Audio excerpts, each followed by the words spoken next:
Like 79, 80 degrees on What? Christmas Day, yeah. Oh my gosh. Yeah. What's it going to be in Chicago? I think it's going to be like 20. So, I'm out. what's up, everybody? We are literally just talking about the weather as we welcome you to the Christmas edition of Wind Down Your Weekend, and I guess technically the last Wind Down Your Weekend of the year. That is true. That is true, because it'll be the middle of the week, yeah. So, yeah, and we're not going to do our end of year countdown, and I didn't talk to you about this, but I was thinking we could do it like on the 29th. We could just do a little mini stream and talk about our favorite books of the year. Oh, I'm down. A lot of great books this year. I know. Oh. Anyway, welcome to the show. We are here to wind down your weekend. I am Shannon, a.k.a. Small Press Shann, here at Bat City Comic Professionals. And as always, I am joined by the wonderful Philip, a.k.a. Wednesday Phil. How's it going, Phil? I'm doing well. Very cold. I'm just going to sit here and rub my hands all night. I don't even know if I'm going to hold comics tonight because I'm so cold. But other than that, it's great. A lot of great books this week. Yeah. So I'm very excited to talk about them. How are you? I am doing well. I agree. It was a small week, but like a solid week. Yes. So I think that's going to be really, really good to talk about. And hello to Gomez and everybody else in the chat. I'm actually going to share this really fast. Apparently, no, I'm not, because it doesn't want me to. Chad's already starting crap with the favorite book of the year will obviously be written by Cullen Bunn. He's definitely thrown the most contenders into the hat. He has. He's definitely like, okay, if I do okay, my question to you, and maybe we have to look this up, is Cullen Bunn ever won an Eisner? Ooh, Chad might actually know the answer to that right now. So Chad, or if anybody knows whether or not Cullen Bunn has ever won an Eisner, I don't know off the top of my head, but we will look it up in time for our year-end wrap-up on the 29th. Brett says, what's up, guys? I feel your cold pain, Phil. And Ram says, hey, Bat fam, with a bunch of like fun emojis. So hello, everybody. Hello. Welcome. Since we're Christmasing, as it is Christmas this week, we've got our wine this week. It's Rudolph's Red, and it is a California red blend, and this is actually from my mom and my dad. They gave this to us for Christmas, which... Whoa. I was like, whoa. That is a lot of intense flavor. I can smell it, so... Wow. I'm very nervous that it's going to be... Is it very sweet? My mom loves sweet wine. It is pretty sweet. Mm-hmm. It is pretty sweet. Yeah, that is very sweet. Oh my gosh. My mom's favorite wine is called Sancta de Juda, and it is a dessert wine, and it's the blood of Judas, and she serves it every year for Thanksgiving and Christmas. And it is the sweetest wine I've ever had in my life, and it's her favorite. Wow, I was kind of feeling like having a nap before I came over here. I'm wide awake now. That isn't intense. I think my eyes are going to start watering up. So thanks, Mom, and the 8 Tiny Reindeer Winery in California. And this is an adorable description. I was just talking earlier today about how the descriptions are my favorite part of wine. This says, the fall months are extremely frantic at the North Pole. Not only is Santa getting ready for Christmas, but it's also the time he harvests and makes his wine for next year.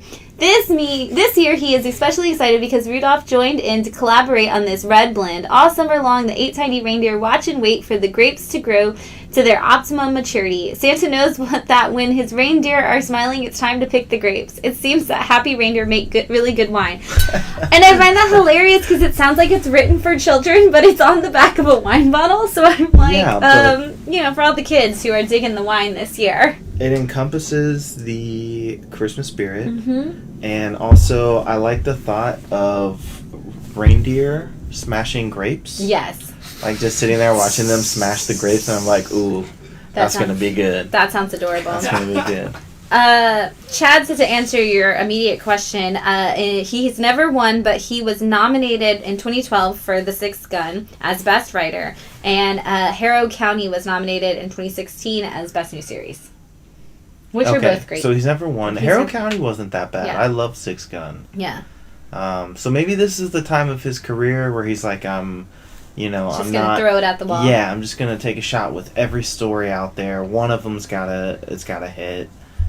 And I don't know. We'll see. We'll see. But that said, December 29th will be a Wednesday. So when Wednesday Phil is here, hopefully, fingers crossed, that'll be the day that we'll do our what our favorite books of the year were. So start thinking about your favorite books so you can talk to us on that night while we do that show.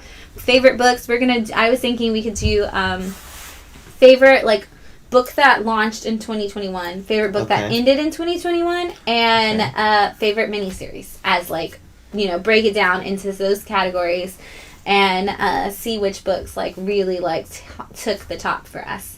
It's going to be tough. It's going to be tough. That's going to be really I'm tough. already not looking forward to it. I specifically said to somebody earlier today, I was like, I'm planning this for the 29th because it still gives me about 10 days to figure out what my answer to this question is. And I'm going to need all 10. Well, I'm almost 150% sure I know what my miniseries is going to be. Ooh, want to give us a teaser what it might be? This will be something that you would only know the answer to, but it was my birthday gift. Yes. Then year. I do know, and that is definitely going to be the answer for that. So you have to tune in on December 29th to see what Phil and I are talking about for what our favorite miniseries is. Yeah. Jeff says, are we only picking one in each of those categories? Jeff, have we ever only picked one ever? We'll have a somewhat definitive winner, but we'll also probably give a bunch of like participation awards. Yeah, you know, like some honorable mentions, or like if we don't agree, like we might have more than one. We'll see. Yeah. We'll do what we can. Yeah. We are going to do, like last week, we're going to give away one prize at the end, so stick with us, and it is not going to be an all-night live stream. Do not worry. So stick with us for the end, because there is a good prize coming up.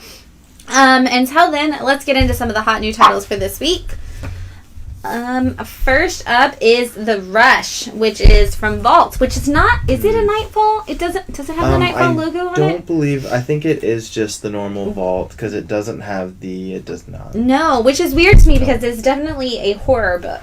Yes. But it is not themed as a Nightfall imprint book, which is very strange. I'm not actually sure why, but... Yeah, same. It definitely feels like a Nightfall book for sure. I've really enjoyed this book so far, and I didn't expect it to kind of go this way. So in the first issue, you follow Mrs. Bridgers. Yes. Who is on the hunt to find her son who went to stake a claim to look for gold. During the gold rush of the 1800s. Yes. Yeah. And there is this kind of creepy man. I don't really want to say man. I don't know what he is. They call him the Pale One.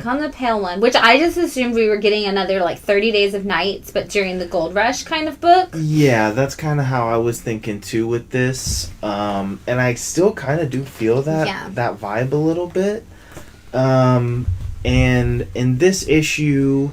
She starts having dreams. Mm-hmm. She starts having these crazy dreams, and she goes out, and basically she thinks her son is alive. She does. But supposedly he may not be. But she pretty much is a total badass. Yeah, dude, I am loving her as a character. Like, she's getting up in the faces of all these men. And again, this is the Old West during the Gold Rush, so it is some of the surliest of, like, characters. Yes, missing teeth. Like, they've got they always instantly, like, pull their gun, like, in their conversation. Like, you know, shoot out everybody in the bar kind of guys. Yes. And she just walks up to them and is like, no, you'll listen to me. And I'm like, okay, whatever you have to say, I'm listening. Like, please don't hurt me. And, like, she'll shoot, like, before they do. And they're like, I don't doubt that this woman is going to kill us off. We don't give her what she wants. She can definitely hold her own in this time. And... I like a lot of this world. I feel like they're about to open it up a lot too. Yes. This feels maybe like it's going to be an ongoing, just kind of how it feels based on the pacing of these first two issues. And it's Cy Spurrier, who is a writer that I feel kind of like Cullen Bunn is more of a middle of the road, has never written anything, you know, award winning or breathtaking, but he does pretty good stuff. So I kind of hope this does carry on for a while. Yeah. Especially too with the way this issue ended. Yes. Which is not at all what I was expecting. No, I'm very curious to see where this goes because, like you said, it does feel like the world is expanding, and because it's not labeled as a Nightfall book, I'm really curious to see where the story is going. Because if it was definitely going to be just a really deep dark horror, they would have immediately labeled it a Nightfall book. Right. And so the fact that Vault has left this on the main Vault title makes me wonder if it's going to go in more of a fantasy direction than a horror direction. And if we're supposed to be afraid, but that, almost like Kanto. There are parts of Kanto where, like, the evil thing is coming for you and it's supposed to be scary, but it's still an epic fantasy story. It's like, is this going to go more in the fantasy direction than the horror direction? Who knows? Because, it could go in any direction at this point because we are only on issue 2. Mm-hmm. And I'm definitely intrigued. I love that the art feels like I'm looking at something out of the Old West, to like the color tones that are chosen and the way it's drawn. It definitely has almost an Old Western photograph kind of look to it. Yeah. But I would definitely agree with that. The art definitely fits the tone of this book. Mm-hmm. I like a lot of some of the imagery here. I think even the colorist did a great job. I mean, this is just a solid... small indie press team. Yeah. Who knows what they're doing. Yeah. I'm fully on board for this book. I felt pretty confident after issue 1 that I was on board, but yeah. After this one, I'm definitely for it. And I always think the rush because of the gold rush, but there is an acronym that's on a copy of the first issue. Will you grab it? Or I can reach behind you right here and see if I can reach it. But on the first, the hungry earth reddens under snow-clad hills. So, yeah, the rush. You're trying to tell me to put it away while I'm sitting right there. The rush stands for the hungry earth reddens under. Oh, it's right there. Snow-clad hills. Okay, I was like making that difficult. Hungry earth reddens under snow-clad hills. So yeah, I think. That also leads me back to, is it a horror or is it just like a mystery of some sort? It could go in many directions, but because of this pale one and some of the things we see in issue 2, I am curious where the rush is going. So before I grab the next book, my sister just joined in and I keep forgetting to text you. So Samantha, tell Carlos that there is a new issue of Berserker out this week because it's going to be a while before I get there. All right, download. Ooh, that got dirty. This is why we have the reader copies. Okay. Download issue 1. This is from Red 5, which is another publisher we're starting to put on our walls and see coming up a lot more. And this is another new starting point for them. Yes. Download number, isn't it 1 of 4? Yeah. So it's going to be a mini series. I was already sold on the very first page because it says it's in Austin, Texas. Yes. So of course that little bit of like hometown pride, I think. I was like, oh, cool. But this is a book that is set in current times. So the pandemic does exist. And kind of plays a part in this book for some weird reason. Yeah, it's one of those things where I'm it's not like the AWA Upshot universe, which was actually created pre-pandemic, ironically, but Resistance and all of that, where a virus has destroyed so many of the people and given so many others superpowers from AWA, that actually started literally the same week as the pandemic, and then got delayed. This, though, is kind of the first one where I feel like we're obviously going to see in the same way that, we talk about the great flu epidemics of the past, and we've seen, the bubonic plague, like those kinds of things come up in storytelling still to this day in history. And I think that something like COVID and the monumental impact it's had on our Earth will start to come into play. This is the first time I've seen it come into play specifically by name in a comic. Yes. Yeah. And it is interesting because it doesn't necessarily... We talked about this a little bit before. It doesn't necessarily play into the story in a way that makes sense because they are talking about it being COVID, but nobody's wearing a mask. Nobody's doing any of the COVID things that you would think about. So it's kind of like they just wanted to mention it just to mention it. Right. I felt that way too because the whole time, like the moments that was in there where they mentioned it or talked about it, it doesn't really have any effect on the story itself. So it made no sense to me. Like I don't understand why they had to kind of come back to it a few times, and like his grandma called it the Rona, and it's like, oh my God, why? What is the purpose of this sequence in this comic? And it is very on the like Stranger Things, young adult side of things. And so I don't know if part of that was a writing choice of like, oh, we can easily date the time and kids, this is probably how kids feel about this. Like that's kind of how it felt every time they mentioned it. It was like, this is probably what kids think of COVID. And I was like, okay, like that aside, I do enjoy the concept of the story. This is three kids who are working, they want to make a comic book together. So they're sitting in a garage in Austin, Texas, trying to make a comic book. And Chad brought up a really good point because it's in Austin. Yeah. Because at the same time, we're seeing a story of these adults who are discovering something, some like crazy, possibly alien situation going on.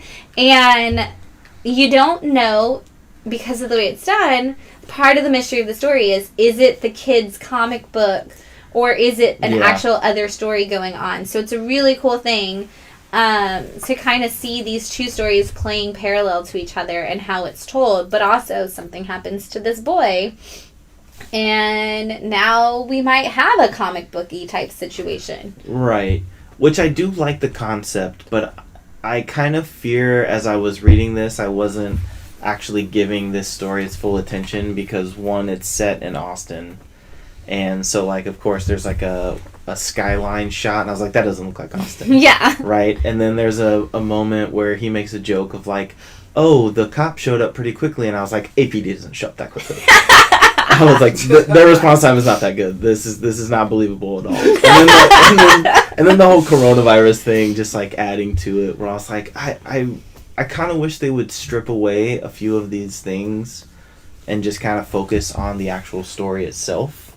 And we talk about this often of, does it, like when you put actual real world events and real world locations and real world, like you specifically, like this book is now dated forever. This takes place in Austin, Texas in 2020 or 2021. Forever. And so that limits the amount of like willing suspension of disbelief you put on your book from the very beginning. Because now I'm looking for 2020, 2021 references. I'm looking for Austin, Texas references. And so, and because it doesn't take place in, like it's not a fantasy story, taking place in that, like Bequest. Bequest was a book that came out that took place in Chicago, but it had an overlap of like a D&D world on top of it. Okay, that's and pretty so cool. It's like I wasn't looking for Chicago necessarily, except for the fact that nobody ever gets Chicago wrong. Like they always get so many there's so many Chicago landmark things that are so popular that you can always throw one or two in there and everybody knows it's Chicago at that point. But I think that with Austin, I'm like, okay, does the writer live in Austin or did they just pick it because Austin is the fastest growing city in America, so everybody's like, oh, like Austin, cool things happen in Austin. And that's one of those things where you wonder those when you put them in there, and then I'm like, well, now I'm not focusing on story because I'm wondering these things. And the story is good, so it didn't necessarily need those things, so I hope that the next 3 issues just like completely forget that it takes place somewhere specific. Yes, like don't remind me that it's in Austin. And I think that's probably more of a me problem than a comic book issue, because that like maybe somebody who doesn't live in Austin, Texas just doesn't give a shit. They're like, okay, cool, whatever, it's a skyline. Right. Like none of this makes sense to me. But maybe start moving away from the coronavirus thing. Yeah, and I'll be definitely completely fine. Like after that, I'll be fully invested. Because I do think there is potential for a really good story in here. Yeah, absolutely. This has a really good potential. And I think that Red 5 as a publisher has really great potential to become a publisher that we're paying attention to. They have that Carriers book out that we talked about recently with the carrier pigeons that are like also militant. And there's just a really good chance for Red 5 they're starting out really strongly with some really big stories that I think showcase that they do have some great ideas and some great writers and talent in their creative pool at Red 5. So I do wonder again, like, is it because when they're writing because so often people think they need to, like, I'm going to, like, say dumb it down for when they write young adult, which is an entirely offensive thing to me as both, like, a young adult writer and a fan of the genre and a child who read books. Right. But it is one of those things where a lot of times people do that, and so that's why I'm like, I wonder if it was like, oh, let's hit these buttons because it makes it sound like we're writing for teens. And you don't need to do that. PSA to people writing at home, if you're writing for teenagers, it turns out you could just talk to them like they're humans. In fact, write for any age range like they're humans, because they are. I was trying to see if there was an about the author page in the back. I'm curious. I wonder if, like, because, I would be like curious to see where they're from and how old they are and what their thoughts are. Chad said this is his first Red 5 title and was glad that it caught his eye in back previews. Agreed. I think this is a really great story. And you should check out Carriers, Chad, if you haven't. And Jeff Lamarca said, still remember when in Hawkman, Hawk Girl mentioned she was from Austin and she missed the dry heat now that she moved to Louisiana. And I bought it on a day when it was super humid and I was drenched in sweat after I walked back from the comic shop. I don't know why people think we're in a desert. It's always one of those things to me. But here we are. This is, depending on how you want to say the god's name, Hecate or Hecate's will. Up to you. Number 1. From Black Mask, I believe. Because Alison Leatherland is on the back. This is, once again, this is the creator of a thing called Truth. Yes. As well. And Alison Leatherland, which if you haven't been paying attention to the live streams, you might have missed that I love Alison Leatherland as one of the most adorable romantic comedies. This is all about a younger person who is going to start a revolution through graffiti, essentially. At the end of her career, though? I guess she seems young, but she might be, like, in her... you can open it up. Oh, so she's actually... She seems like she's in her 20s, No, maybe? it actually, if I remember correctly... Oh, yeah. It's her 30th birthday. It's her 30th birthday. Well, that's still young to me. Yeah. But yes. But they say that she's old. They joke that she's old by being 30. Well, I've been watching Tick, Tick, Boom today, so that's like the running thing in that whole entire movie, which is about the guy the musical writer who did Rent and stuff. With Andrew Garfield. And that's the whole thing. That's the Tick, Tick, Boom, is because he thinks by the time he hits 30, if he hasn't accomplished something, his whole world will implode. And so that is a running theme I know that younger people have, that they're, like, afraid that 30, if they haven't done something by the time they're 30, that they'll never accomplish something. And this kind of takes that whole concept and plays with it of, like, what are you going to do with that time? Yeah. I liked this. I think more than anything, of course, the colors were very appealing to me. But I also had friends who used to do wheat pasting around town. Very similar to what she does with the posters. Yes. And I went out one night with them, and it was a ton of fun. And I kind of like that there is a story that's going to be centered around that. Although I also think that this may focus more on, like, the relationship side of things. And the art, the street art and stuff is going to be kind of more of, like, the backdrop to it, and will kind of help move along the story. But overall, it's going to be more about relationships. I think you'll get a good balance because in Alice in Leatherland, the whole thing was Alice couldn't think of, like, her next story, and so she moved and was trying to, like, open herself up because her, relationship failed, so she moved to the other side of the country. And was trying to open herself up to new experiences in order to write her book. And, like, as she's going on dates or doing new things in her life, she's writing that into her book. And so, like, 3 pages would be part of the book. Okay. And then it'd go back to the story. And then it's, like, 2 more pages of the book. And it's, like, recapping her opinions and her feelings on what happened through the story of, like, through her actual, like, fiction story that she wrote. So by the time the book is over and she is like, trying to sell this book, you've already read the whole fairy tale too. Oh, okay, which is really cool. And I think that plays to Yolanda's strength in how they write these stories, because it is a blend of this art into the medium and into the story. Okay. I if it's gonna be that way, then I'm totally in, because I was kind of unsure how they were gonna do it, but like this art piece that she's putting together, I like the whole concept of the 9 puzzle pieces, and it's gonna be like her last farewell. That's totally interesting to me, and I also like some of the supporting characters, Yes. like the actress who showed up late at the end that they already have like a back and forth with. I thought that was such a great scene. I really enjoyed that a lot. So there's a lot to this book that is a ton of fun. And we talked about this at the thing called Truth, which is same creator out right now. One of the things that they do so well is just make these romantic comedy, like, that side of the spectrum. Like, we don't really have... I have people come in all the time and they're like, oh, do you have any rom-coms or just any, like, those girl takes on the world kind of books? And I'm like, well, yes, but it's in this fantasy world. Or, yes, but it's here. And this is something that is a really great strength of this creator, is that we are seeing a lot of just this, like, rom-com or, like... you know, those kind of like coming of age stories that are just in the regular world doing regular things. And it nails that, you know, experience and the feeling that you get from those movies. It's like you get some of the same like cheesy moments and dialogue that you get in those kinds of that genre of film. And so I love it because now there is something for people who are like, that's really all I want, is just this feel good movie. It's like, here it is. Here you go. And you get to go on that journey with them. Yeah, and I feel like maybe that's just their strong suit as creators, and I'm fully on board for that, because we definitely need the rom-coms, like the coming-of-age stories. I need more of that. Give me more, like, Perks of Being a Wallflower type stuff. But happy. Yeah, don't make me more depressed by the end of it. And I feel like this book is going to do a good job of having, I think, a happy ending. You know, you're going to get all of the closure that you need. And, I mean, the art and the storytelling, I think this is a really solid book. And I didn't even know this was coming out. Yeah.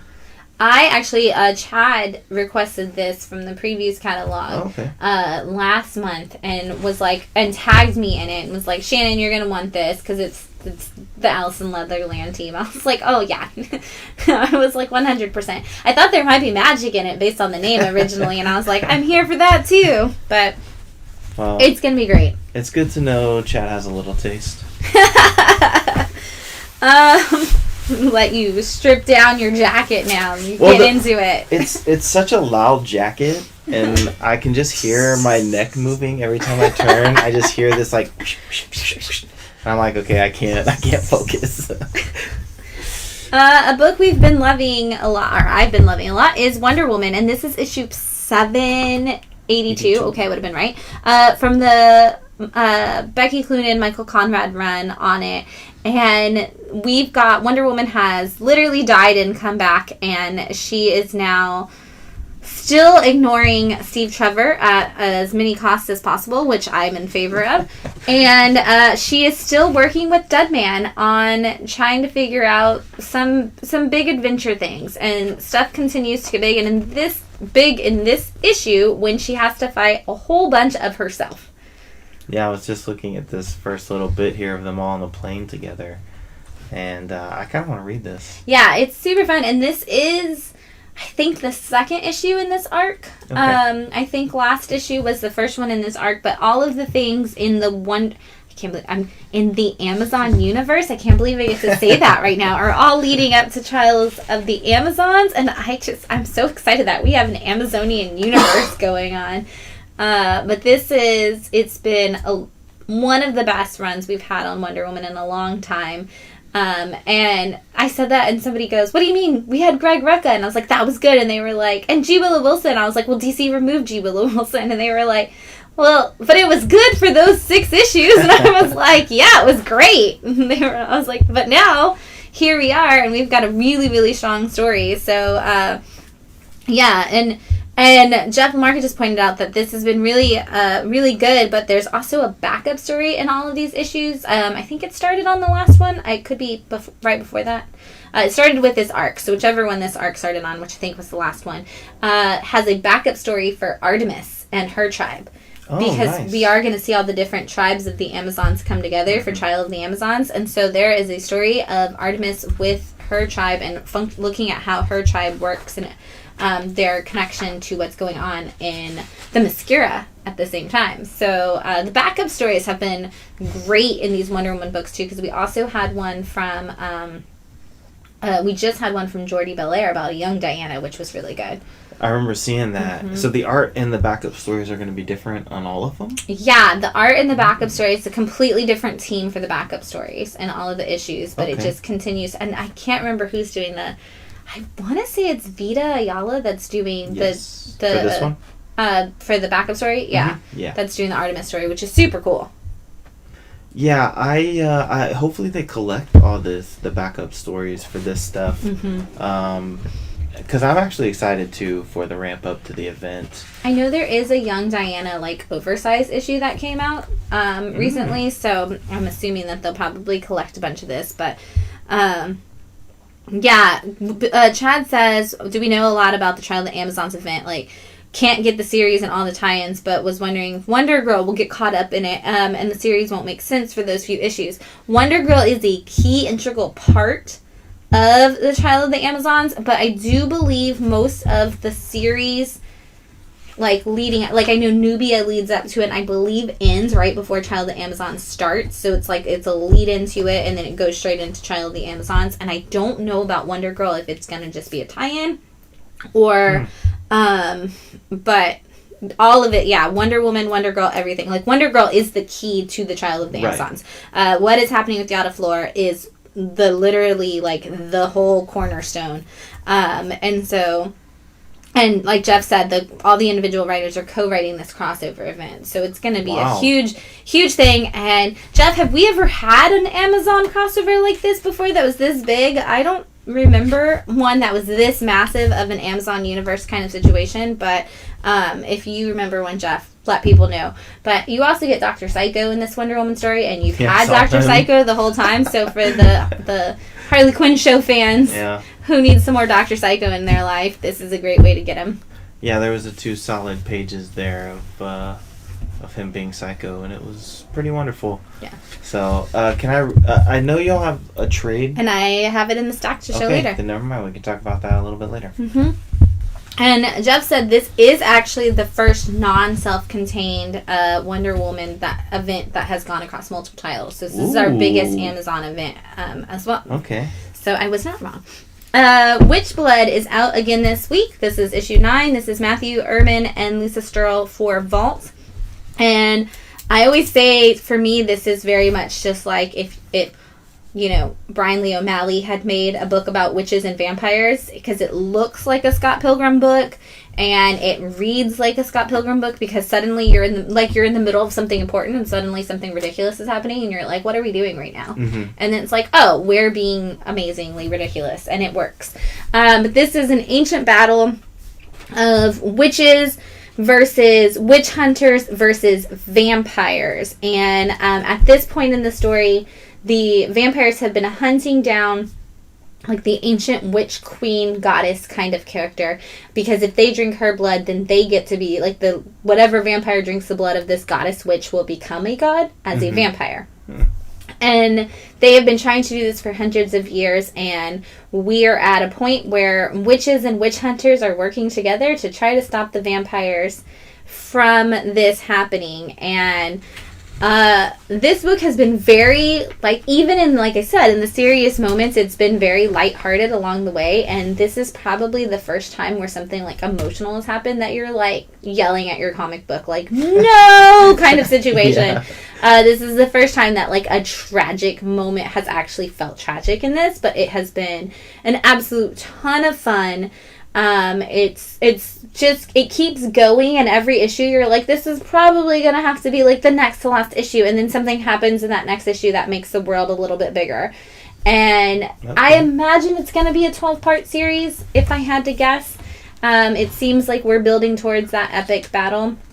But it's super cool, and it could keep going, and it would still, and they could come up with more stories in this world, and it'd be a lot of fun, because our main character is very much if Ramona Flowers was an ancient witch. So it's kind of fun. And this is really cool because the artist on this is actually, I mention this a lot, but the artist on this is the artist on the Modern Witch Tarot deck. Yeah, these covers are super cool. These tarot card covers. I feel like every time you talk about this book, you keep saying Brian Lee O'Malley. Mm-hmm. You keep mentioning Scott Pilgrim. I'm trying to make you read it. And I look at the art and I'm like, why? I don't remember now why I stopped after the first issue. Right. You said you weren't sure if you needed another witch book, because at the time it was like Shadecraft and all these other books, and you were like, and I don't know if this is the one for me. And then the second issue I was like, Phil, this was actually the one for you, because they go into that the witch class on crystals, and the one vampire just completely is like, oh my god, I want to take this class. This class is amazing. And they're like, we're here to kill this witch. And he's like, well, can't we wait until the semester's over? I really want to learn about these crystals. And like, it got really funny in the second issue. And I was like, oh man, Phil, you would have loved it. I remember now. I think it was because I was trying to, it was when I first was trying to cut down my titles, and I was like, I don't know if I should go between this or Shadecraft. You made the right call. Shadecraft was phenomenal. And I want more Shadecraft, honestly. But this is a lot of fun, and I think you'll enjoy it when you go back and read it. Chad said that the actual final issue is next for Witchblood. Oh, okay, cool. So it's going to be 10 issues. So thank you, Chad. I can always count on you to look up or already know the end of the books for me. So Vault needs to do a full one trade, all of it collected, and that's what I'll get. Because they did that with Rockstars. Yes, so and they did that with Autumnal. Autumnal was only one trade. I mean, it's 8 issues, but it was only one trade. Okay. But, next up... I'm drinking it because I know you're not going to, so you can give me some more. I keep sipping on that. It's fine. I'll drink it. Oh, please. I'll give you a lot of it. Okay. Somebody's got to drink. You're enjoying it? I said somebody had to drink it, Phil. No, I actually do. I think it feels, it's a very good Christmas wine. I do definitely think that. And honestly, as I've been drinking it, like when I first started drinking it, the first couple of sips, I was like, oh, this is too sweet. And then now the more I drink it, I'm like, oh no, it tastes very much like the grapes of wine. Mm. And you do get more of the like dryness off of it the more you drink it. And I do think that, I know my mom loves the ones that taste very grapey, like grape juicy, and this definitely feels that way. So, Getting Dizzy from Boombox. This is issue 2.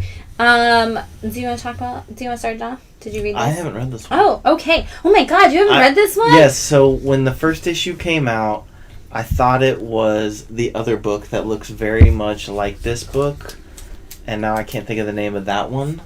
What's the other one that I really like? Save Yourself? And honestly, it is. And so I thought it was just another issue of Save Yourself, and I just forgot to pick it up. And so, because you do enjoy Save Yourself, also from Boom, you will love this book. Getting Dizzy from Boombox. This is issue 2, and this is all about a girl who, the very beginning of issue 1, she's like, I'm not accomplishing anything with my life. Like, I am not good at anything. I'm such like a lame-o. Like, I'm just a loser. I can't do anything.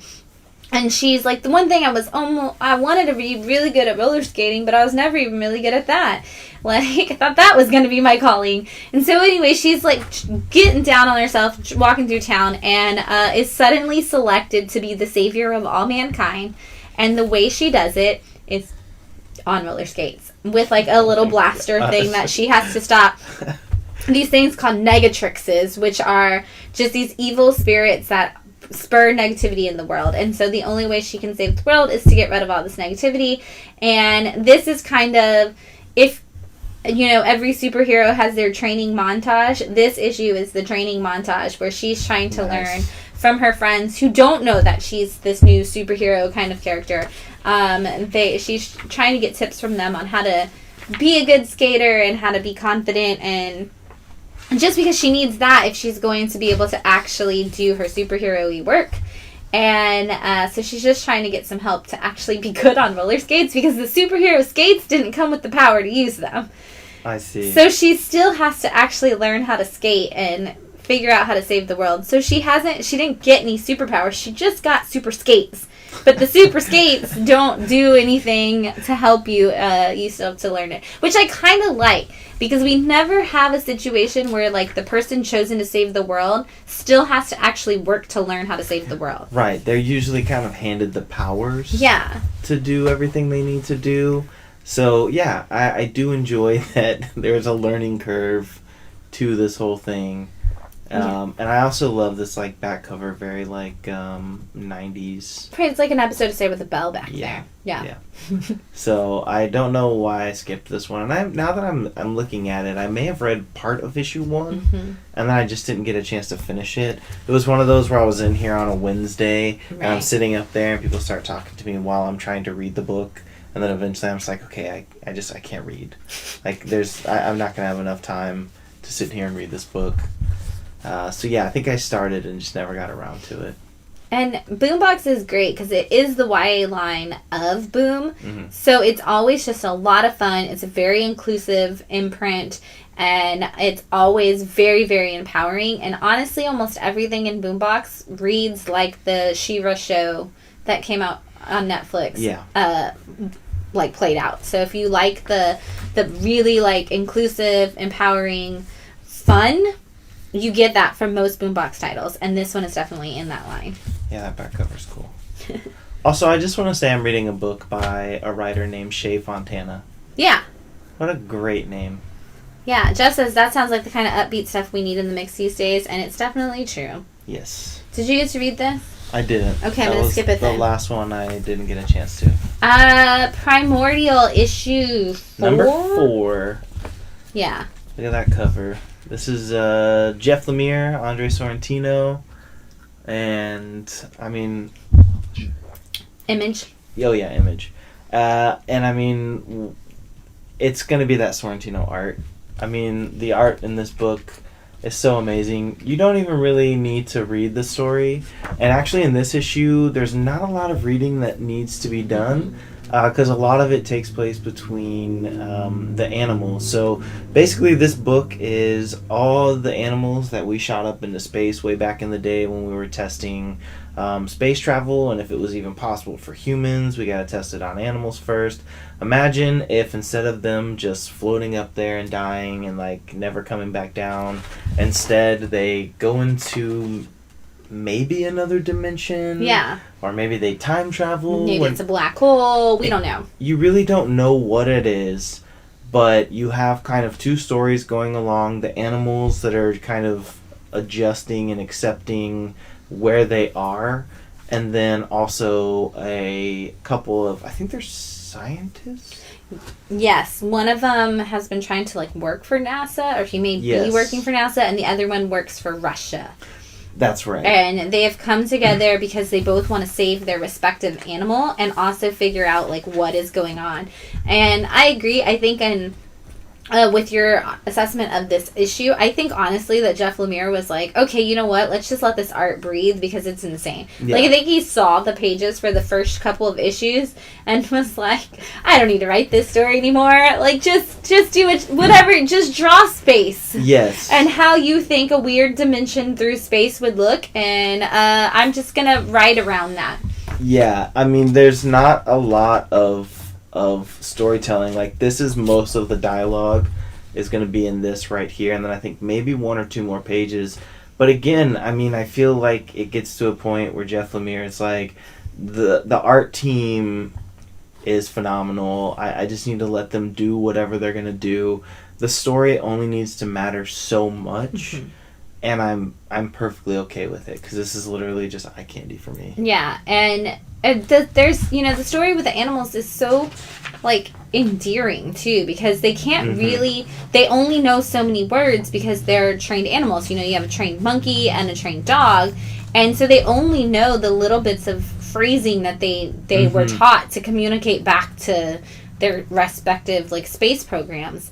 And also, like, and so they're talking to each other, and so the comprehension and the understanding is you know, there's a scene in this one where they're like, oh, I fixed it, and then it doesn't actually work, and it's like, I not fix it, you know, and it's like, that's the simplicity of the conversation going on between the animals, and and yet their understanding of we're lost in this place and nobody's coming for us and we're never going to see our people again is just kind of heartbreaking as you like watch them. Yes. Yeah. And to me, I feel like that is kind of the draw for this. Because again, like, this issue, it stands out the most where Jeff Lemire didn't have to do a lot of writing. And yet, in this whole issue, he still humanizes these animals a ton. Yes. Like, their insecurities and their fears and, like, all the things that we deal with as humans. Like, they go through all of it while also being in this weird, trippy adventure that they have absolutely no idea what's going on. Oh, sorry. It's that wine. So, it's just so wonderful. And I feel like now you kind of have to... Like, you want to know what happens. Like, you're like, wait, I need to see this to the end because I need to make sure that they make it home safely. Yeah, absolutely. But, yeah, this is also potentially one that'll be talked about on the 29th as well. And it's just for this art. Just because I want to talk about Sorrentino. Is every issue like that? Yes. Every single issue has that art. The art is wonderful. Up next from Ablaze is He Who Fights with Monsters. And in case you don't see the giant banner at the top, this is the artist of Something is Killing the Children, which they print on the cover of every single issue. This is Werther Dell'Edera on art. And, I mean, it shows when you're reading it. It's definitely Dell'Edera art. And this is one of the Ablaze stories that I was talking to somebody this week about it, and Ablaze does a lot of, reprints of European comics. And this is one of those Ablaze titles that's starting to be like, okay, let's put a lot of original content out there, and let's see what we got. And this is the story of, it's Nazi Germany, and they're a group of Jewish members of the community who are trying to fight back, and the elder in the community is like, hey, we should make the golem. The golem should come and save us. And they're like, no, that's an old legend. It's not a real thing. And this is what if, like, they actually did it. And this is that one little group that's just trying to be resistance fighters, and the golem that they make to fight with them. That's a great idea for a story. Yeah. I've always been a fan of the golem. Yeah. That's always one of those. I backed a Kickstarter a couple years ago that was all about a golem, and I was like, this concept is just so... I guess that's considered a legend, the golem. Yeah, that's fantastic. I don't know how I missed this one, especially with that banner right there. That tells me I should read this because the artist of Something That's Killing the Children is doing it. It looks very Dark Horse to me. It feels very Dark Horse. Honestly, this is another one of those books that when Matt is on the live stream, he always talks about why they don't use black gutters enough. This is a book that needs black gutters. Because it's everything almost completely takes place at night, because they're having to do everything when, like, behind the soldiers, like, because the soldiers are out during the day and they're patrolling and they're catching people and they're doing things, and so much of the story takes place at night. And I think black gutters would have done gone a long way, especially also we've seen Werther Dell'Edera's art with black gutters before in Something That's Killing the Children, and it just makes it pop even further. And I think, and it like brings that dimensionality to his art a little bit more. And so I think this would have been another one that looked really beautiful with black gutters, especially because these gutters are very big. Right. And so I think like putting a darkness around those gutters would have been great. But this is Francisco Artabani is doing a really great job with this story, because we have a young man who is the one who's like kind of taking care of everybody, and he's got the girlfriend who can go out into I'm not sure if she's actually a German citizen, which they're not actually in Germany. They're in, I already forgot. But she can, she's able to walk around, and she's kind of working as a secret agent for them and helping them.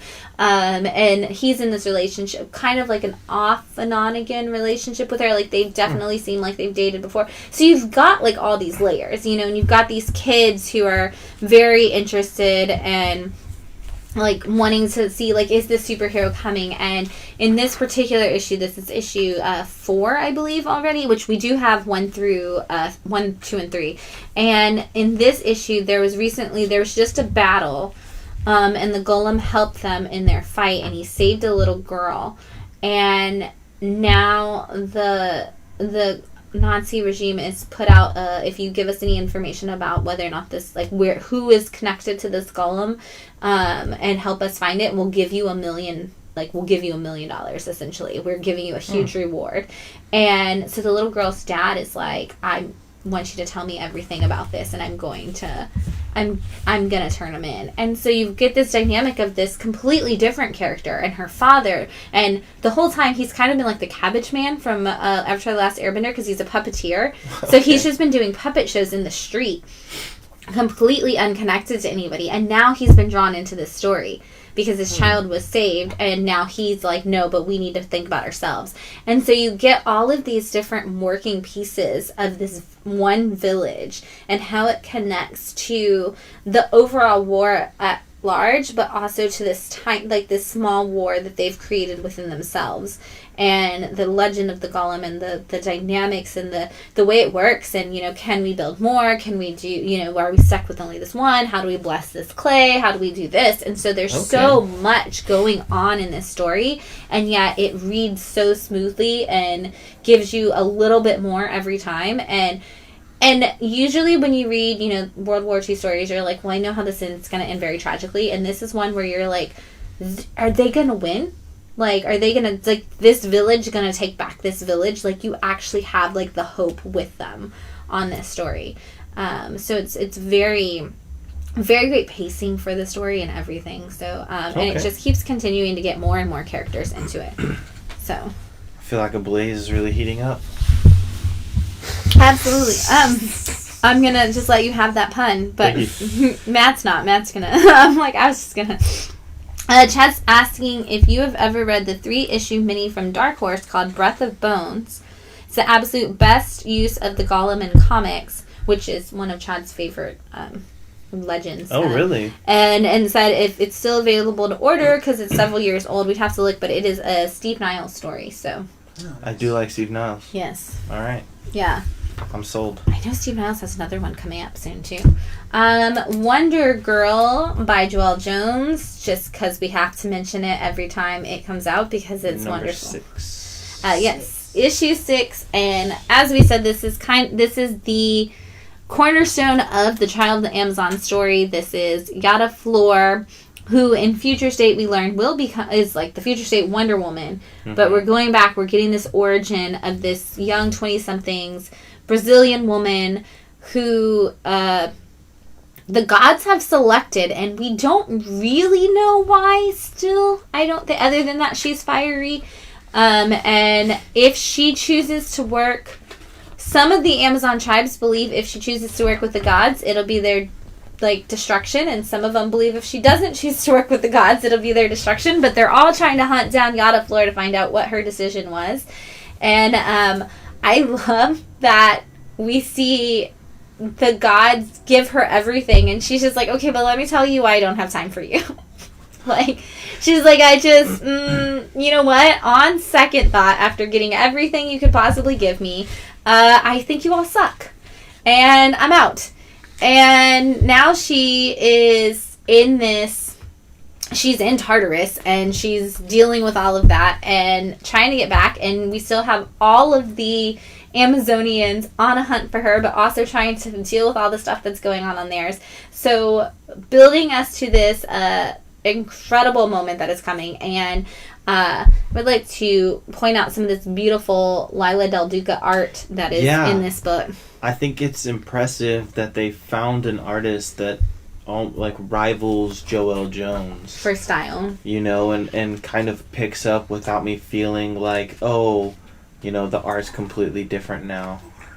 Yes, and we didn't bring it. You'll have to grab me one. We have a trade that Lila Del Duca did of her book Afar.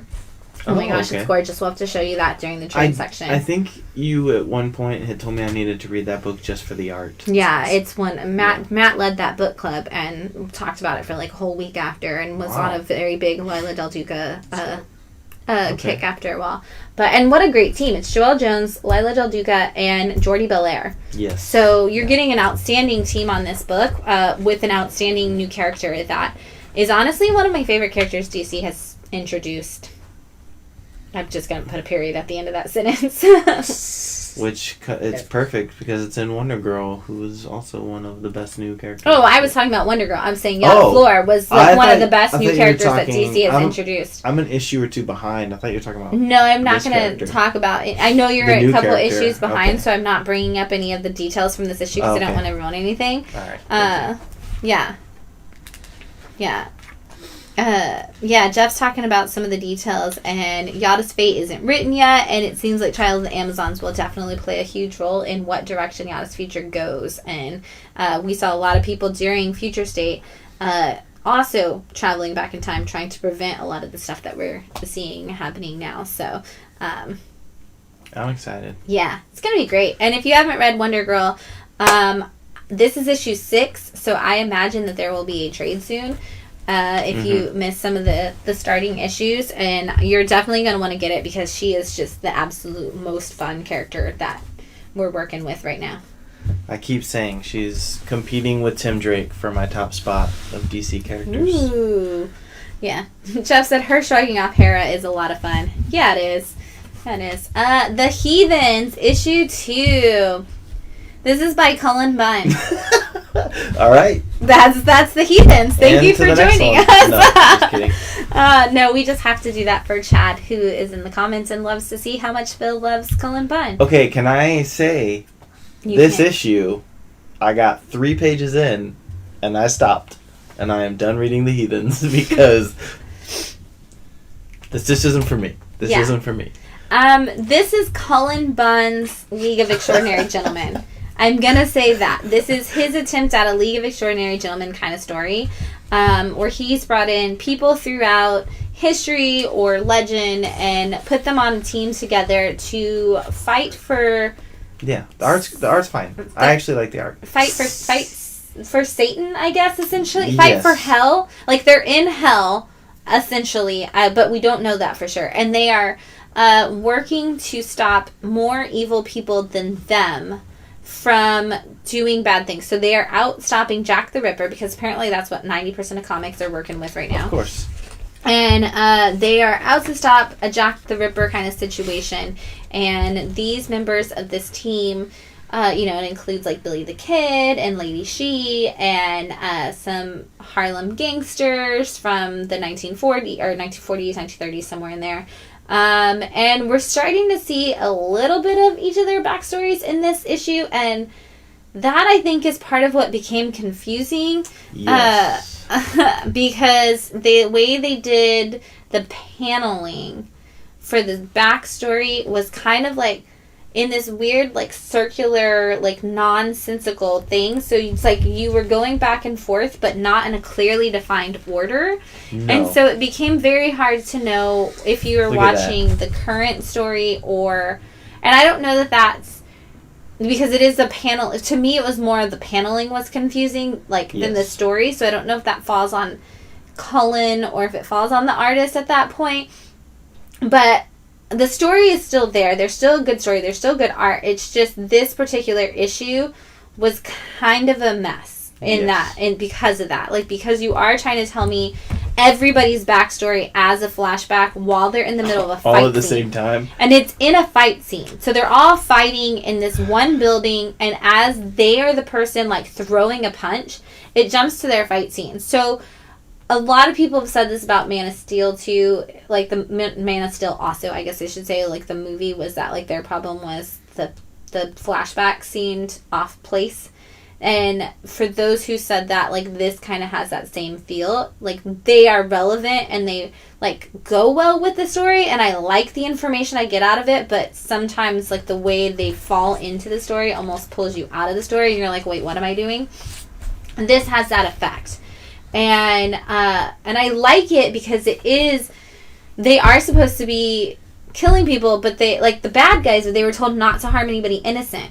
And they're all supposed to be people who came from hell, And so they're supposed to be known for being killers, but they're all struggling with, well, I don't want to kill somebody if they're innocent. Like, that's never been my thing. And then it jumps back to their flashback that shows either when they chose to cross that line or why they wouldn't. And so it was an interesting story, but I definitely had to slow down and reread it, like this particular issue, over and over again. Yeah, I was just so confused by the beginning that I had to stop. Mm-hmm. And it's Cullen Bunn, so I don't know if I feel like he's gonna fix that issue or if this could happen again. And so, you know, yeah, I think I gotta bow out in this one. I'll let Chad explain it to me. Chad actually just said, for the record, I'm actually not a Cullen Bunn fanboy. I just liked him slightly more than Phil, and it's fun to exasperate it. Sorry to ruin the feud for the people, the bitter feud for the people at home. Look, I'll tell you this, Chad. At some point, we're gonna find a wine that I really love. It's gonna be the cupcake one, and I'm gonna go on. I'm gonna go on a Matt style drunken rampage. Fucking 20 minutes. That cupcake wine has done that to Matt many a time before, so it could be. There's gonna be one live stream where I just get really shit-faced drunk, and I'm just yelling about Cullen Bunn. Tune in 2022 to see the moment where we get Phil so drunk that he rants about comic creators that don't write as well as he wants them to. No, it's not even that. It's just, if you're not going to do anything well, why do so much? Like, why do a bunch? Why not take that energy and put it into one book? And I think if he, honestly, truthfully, my thing with Cullen Bunn, I think if Cullen would focus on one or two titles, he would actually be good. Lucky Devil was great. If you would have just kept doing Lucky Devil and not 6 other titles, we could have, that would have been a great, we'd be talking about how great Cullen Bunn was every week because Lucky Devil was such a good story. But instead, that was a short mini. And then we went to the next mini, and it's like, and there were 4 next minis at the same time. And so it's just, when you spread yourself, it seems like you have a lot of good ideas, and you have the talent to tell me the story, but you've spread yourself so thin that you're wasting it. Instead of, like, you're not actually good at what you're doing, it's that you're doing too much, and you can't get it done. And again, it's like, oh, I have all these ideas and I don't want to lose it, so I'm just going to do them all at the same time instead of taking, okay, we're doing this one today. Right. Now, when that's done, we're going to go on to the next one. Okay, now we're going to go on to the next one. And I get it, like, your livelihood is, you know, on the line. You got to do all the books you can do when you can do them. But you can write them down in a notebook and save them for later. And we will be here when they come out. You don't have to do them all at one time. Yeah. We'll still be here. Yeah. And write more Lucky Devil. I mean, I'm going to read the Godzilla vs. Power Rangers series that he's going to do. Mm-hmm. So it's like, all right, you know. He's doing that? He's doing a Godzilla vs. Power Rangers series. I heard about the series. I didn't know it was him. Yeah, it's Cullen Bunn. Which is great because you don't really need a whole bunch of story with Power Rangers. I just need to see Mothra swoop in and beat the crap out of some Power Rangers. They're just going to be like, look, Cullen, all you need to do is have Godzilla fight the Megazord. That's it. Yeah. Everything else, we don't care about. We don't care. Just get to that point and you're fine. That's all you got to do. Yeah. Right. Just watch one episode of the Power Rangers, take and destroy that, all copy monsters. And paste, done. Right. And you watch Destroy All Monsters and you watch the one episode Power Rangers and you mold the two together. And now, like, Godzilla calls in his allies, and it's like Ghidorah and Mothra and, like, all these things to take on. I'm here for it. Yeah, I'm on board. Mm-hmm. Lastly, let's be honest, this is only last because of the hot new titles, because it's the segue into picks of the week, because Phil and I just figured we needed to stop telling y'all this was the pick of the week. But the reality is, this is still the pick of the week, and it's Jeff Lemire's Maze book. And it's number 4. Issue 4. Yes. And it's freaking beautiful. Oh my gosh, this is Jeff Lemire doing, like, all of it. Yes. And in the same sense of that, in Primordial, he was like, Andrea Sorrentino can just do the art, and I don't really need to tell a story. This is like Jeff Lemire, like, hey, I'm going to tell you the story, and I'm going to draw my art, and all together, you could just read the art. You can just look at the art, and literally it reads like a book. And he's like, but I also am going to tell you this beautiful story at the same time. Yes. And it's going to break your heart every issue. Oh, there are tears coming. There are definitely tears coming. I also like, and it starts on this page, but I really like the page layouts that he does, that he kind of has the interactions with the dog. You kind of have to follow like a maze a little bit. You are on the maze path, and you have to read it, and it doesn't go the same, like, it literally, yes. it is the path of the maze. So sometimes it starts at the top and works its way down and around, and sometimes it starts at the bottom and it works its way in a circle. Like, the maze feel that they put into this book is wonderful. If you haven't tuned in and seen what Maze Book is about before, this is a story of a dad who, his daughter died about a few years ago. Like, it's not a decade, is it? I think it is a decade. Yeah, I think it's his daughter died, and he is really missing her, and one day he gets a phone call in the middle of the night, and it's allegedly from his daughter, and she's saying that she is lost in a maze, and he needs to come find her. And she's always done all these mazes and like a red pin, and he's remembering the red pin, he's remembering her red sweater, he's remembering all of these things, and he decides to pull on the thread essentially and try to find her. And in the end of the last issue, he's ended up in the maze essentially of looking that he believes she's in. And this is going to be an absolutely beautiful allegory for feeling lost and depressed after losing somebody. Yes. Is what this, in just issue 4 alone, is that entire, like, allegory in and of itself. And he's partnered with a dog in this issue who is the lost pet of the neighbor, of his neighbor. And the dog keeps trying to guide him along the way to keep him from becoming lost himself. And as readers, we of course see that he may be more lost than he ever knew before he even started on the journey. Yes, and that is kind of like, by the end of this issue, I really love where the story is going. And I kind of hope the dog sticks around a little bit more, because he's such a great little sidekick character. Because he's kind of the voice of reason, but he's also a bit of an asshole. Yeah. Which is kind of nice to see. And yeah, this was definitely the first issue where the tears kind of started to welt up a little bit, and I was like, oh no, issue 5 or 6 is going to be probably too much. Probably going to be too much. But I mean, again, I think this is probably one of the best books that's out right now. Absolutely. It's just Jeff Lemire doing what Jeff Lemire's always been great at. And this is going to be such a beautiful story from start to finish. Yeah, if you were into that allegory that The Me You Love in the Dark gave you, and you were like, I really like that this book was such a strong allegory for a relationship and an emotion, I honestly think that Maze book is a great segue from that, because it is yet another one of those emotional journeys through somebody dealing with something in this allegory. And so I think if you were a fan of one, you will probably like the other. Yes, and I would right agree. Next to each other on the wall. Yeah, most definitely. And if you like his other book, Underwater Welder, I kind of get those vibes with this book, Essex County. But this, it's just so fantastical and wonderful.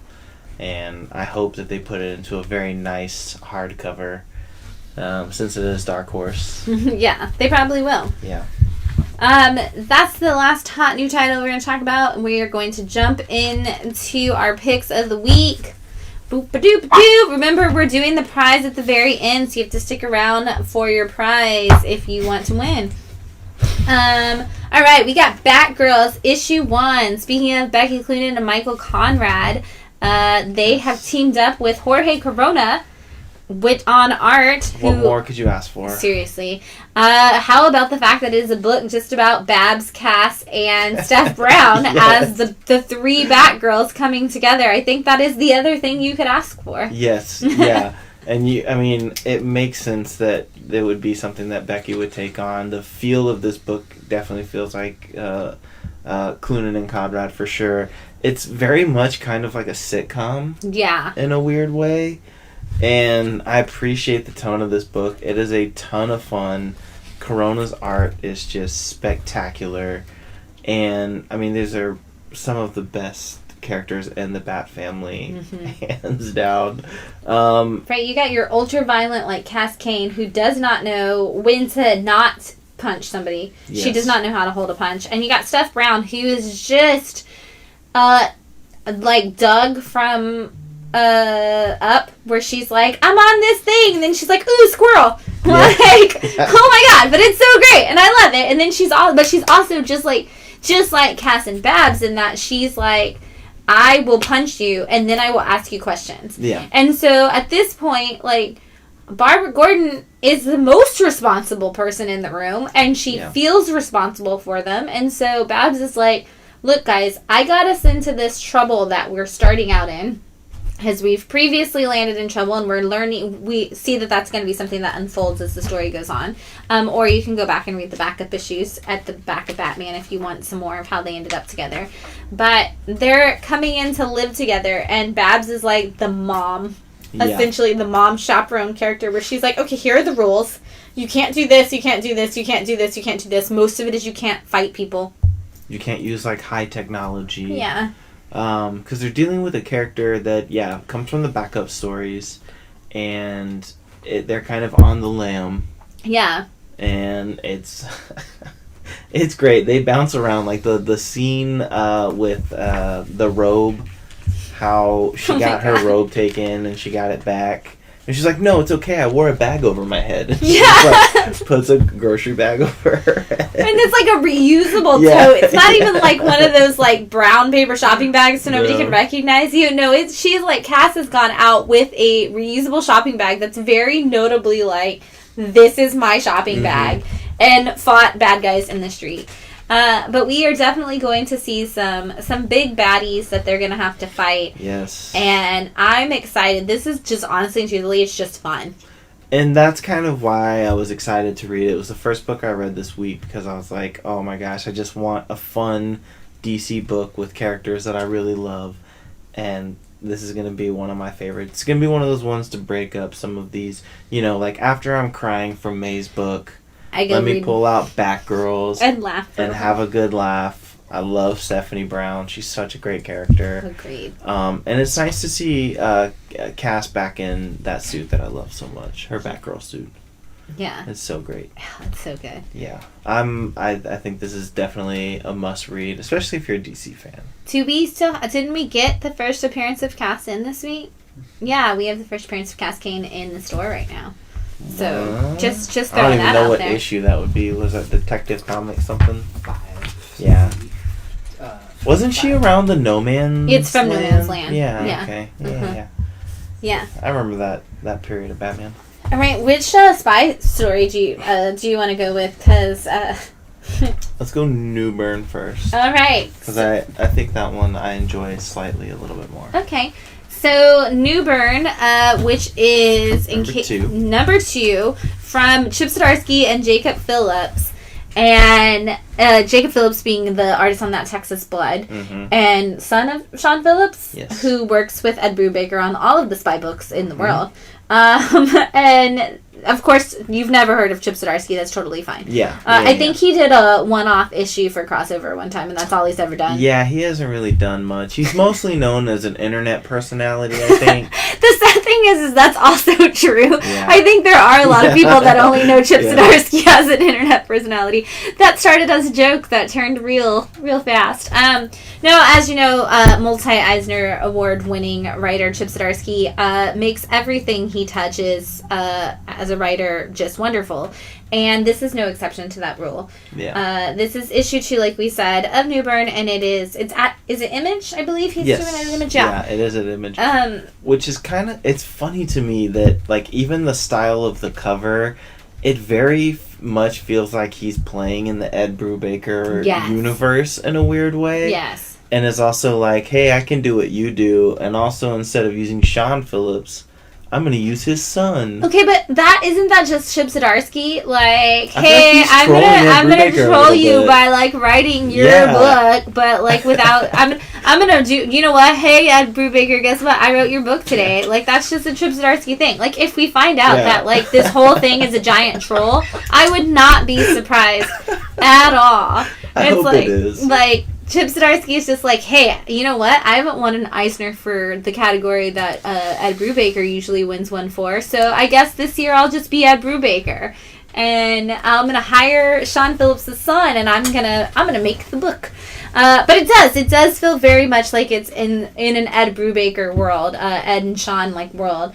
And this is the story of a guy who is basically like a cleaner for both mob families. Right.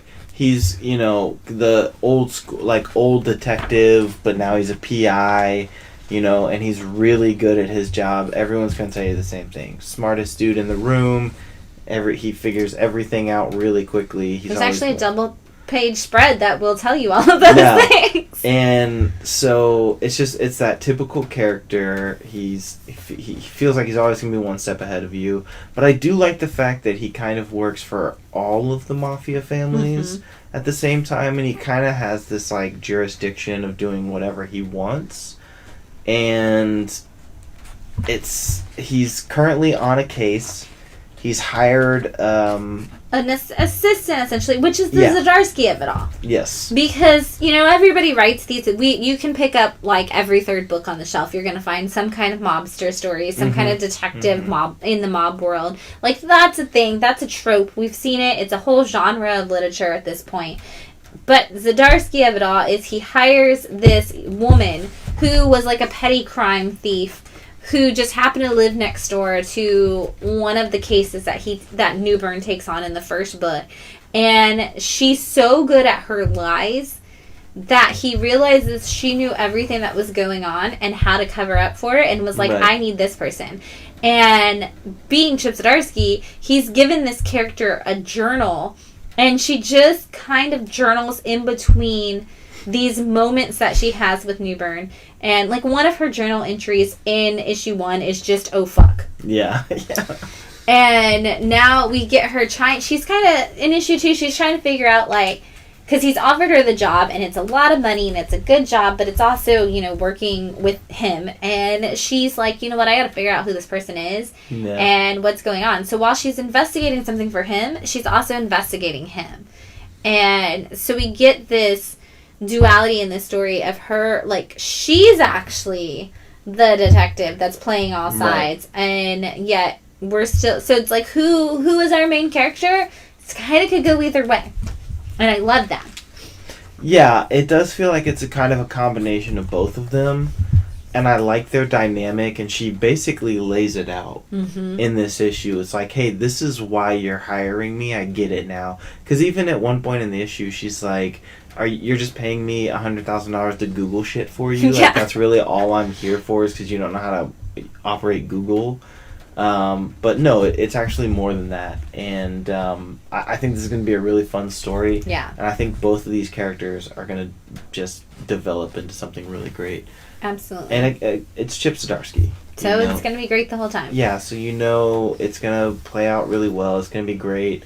And again, if he is trolling Ed Brubaker, it'll be even better.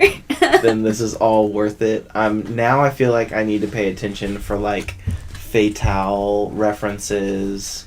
Right, just start looking reckless. Yeah, like any kind of references to Ed Brubaker stuff. Like, you're gonna have Bucky Barnes in the background, with the as the Winter Soldier. Like, it's gonna be great. I can't wait. Speaking of issue 2s that are great, and I know you haven't gotten the chance to jump into this yet. I'm not. This is My Date with Monsters #2 from Paul Tobin, Aftershock. I literally was about to tell Matt before we started this live stream flip to the last page and tell you what happened, Matt? I was like, I can't really talk about this book because I don't think Matt's read it. And then I was right based off of his face. Matt has not read issue 2 yet. This is Paul Tobin, who you may know for being the writer of Bunny Mask. I paused because I knew there was going to be applause. Also from Aftershock. Do you want me to show this or not? Right. It's fine. You can show like the first couple pages. You don't need to go too far. I'll show the first 2 because they look cool. Yeah. The art's awesome. This is, Andy McDonald on art. This is called My Date with Monsters, and it was originally solicited as a completely different title. It was solicited originally as Croak, but there's another book called Croak, so they changed the title. Anyway, that's just in case you looked up the solicits and you were like, I never got this book I asked for. This is all about a world where a woman and her husband developed technology that could like weaponize nightmares essentially, and in the process of doing that they opened up the world of nightmares, and now nightmares are real and people and they are everywhere and they would kill people. So the government has created a pill that helps people sleep without nightmares, except for her and her daughter, who watched something super tragic happen in issue 1 that I'm not going to ruin for you. And so now you've got the story of this mother and daughter and this monster who is keeping them safe. And they are, anytime like a nightmare, if somebody stops taking the pills or anything, they have nightmares. Nightmares happen. They become real in our world, and it's and they kill people. And the woman is the only one who can save. Yeah. The woman is the only one who can save the world, and her daughter is a part of that, obviously. So they need them to stay alive. So there is also a government agency whose entire thing is to make the daughter happy and not have nightmares anymore. And the only way she can do that is if her mom falls in love again. So there's an entire like branch of the military that is just existent to help this woman fall in love. And it's great. Okay. Right. It's this is wonderful. This is not as convoluted as Bunny Mask. This is very much way more of a linear story. It's all well developed. You can follow along. You're not like, what the hell just happened ever. No. This is just a straight straightforward story, but it is really, really good. Paul Tobin always succeeds in telling you like a fun story. The monsters he comes up with and brings to life are really cool. I like these ants with little buff arms. They're pretty cool. I'm not actually sure what that had to do with the issue. Looking at that cover, but they're on the second page. Yeah, but like I don't that's it. It's not really a big deal. But anyway, this is one of the nightmares. Yeah, it's just all nightmare based. It's really good. Check it out. We have issue 1 in stock, and you definitely want to jump on My Date with Monsters. Me too. While you still can, because if you recall, like Bunny Mask, we spent a lot of time telling you to jump on Bunny Mask at the very beginning, and now I literally have to restock Bunny Mask and every other week. So don't miss your chance to get into My Date with Monsters. Why? Phil's gonna hate you. That's enough. Merry Christmas. I still have to do work tonight. We have places to be at 4:00 in the morning. You'll be fine. Which one do you want to go to next? Up to you. Which one do you like? So this was honestly my favorite. Okay, of the week, so let's go to this. All right, I'm letting Phil pick everything today. Why? I don't know. You never get to pick. I always just hand you books. It's Merry Christmas, Phil. You get to have some Christmas control. Gift? Yeah, this is it. The That's live all I stream got is mine. You're welcome to do one next week if you want. I'll be here by yourself. I'll come sit here by myself after this. Right. Do you want us to just leave it all set up and then you can just come in next week and do it by yourself? You can totally do that. I'm okay with that. I don't know how to do the Zoomy thing. That's okay. You just set up a phone right there and do it by yourself. Okay. I'll think about it. All right. Depends on what comes out. Maybe this will be my Cullen Bunn rant. The one where I'll we're literally not here. just pull out all the Cullen Bunn books and go through them. I'll just shit on Cullen Bunn for like half an hour and then I'll leave. I'll get my own cupcake wine. Or he'll tell you all the good things he does like about it. We'll see. You never know unless you tune in. It'll be a mixture of both because kind of like Chad said, I don't really have like a... You don't really. I've heard, I talked to Phil outside of this, but he does part of this just to antagonize Chad because I've heard him talk about the things he loves. And in fact, what you said, one of Cullen Bunn's books is one of your favorite books. Yeah, Six Guns, like one of my all-time favorite comics. Yeah, for sure. So this is literally just to antagonize Chad because Cullen Bunn has written one of Phil's favorite books. Yes. So, anyway, this is not written by Cullen Bunn. This is written by Christopher Cantwell, and this is regarding the matter of Oswald's Body #2 from Boom Studios. Yes. So the actual regular Boom adult line. This is Ocean's 11 to figure out what body to replace Lee Harvey Oswald's, if that rumor was true that Lee Harvey Oswald wasn't really like the body, conspiracy theory, back up for a second, conspiracy theory that like Lee Harvey Oswald isn't actually like the dead person and that they have for Lee Harvey Oswald. There's this whole thing that they like switch bodies, blah blah blah. We have arranged a team in issue 1 of this book. We arrange a team of people who are going to help us actually find the other body. And in issue 2, they have their first big task, and they've already completely fucked it up. Oh, well, they're definitely... There's a couple of characters in particular. The two that go into the bar here are probably the two dumber of the characters. This is true. They kind of feel like they can do whatever they want. They've got that cowboy mentality. And it's not going to go well. It's definitely not going to go well at all. But that's what we're here for. I'm here for the We're mess-ups. here to watch them mess everything up. In terms of conspiracy theories, what's in like a very important event, like you were trying to cover up, and the assassination of JFK. And they had no idea what they were hired for. They just knew they were supposed to find a person. And so you actually see the moment when, like, JFK is assassinated, and they're like, they still don't know that what they're doing is connected to that in any way. So they're like, oh my God, somebody just killed the president. Yeah. And, like, they have no idea. And so these are a group of, like, literally this is everybody but, like, the Danny Ocean and whatever Brad Pitt's character's name was. This is, like, everybody from that team but those two people. So these are the people who have no idea what the actual plan is, out there doing stuff on their own and messing it completely up. Yeah, it'd be like if in Ocean's 11, they're like, hey, here's your tasks, but we're not going to tell you that we're robbing a casino. Mm-hmm. You have no idea what you're doing. We're just going to tell you to do these random little one-off things. And it's great because the way they do it in this book is where it's like, all right, we're going to go have you do surveillance on this guy. All right, now you need to kidnap him. We're going to give you $4,000. Yeah. Okay, now we need you to shoot him, but we'll give you $10,000. And each time they're like, well, okay, yeah, I mean, I guess. Hey, they're going to pay me this money. Too. Then I guess $10,000 sounds pretty great.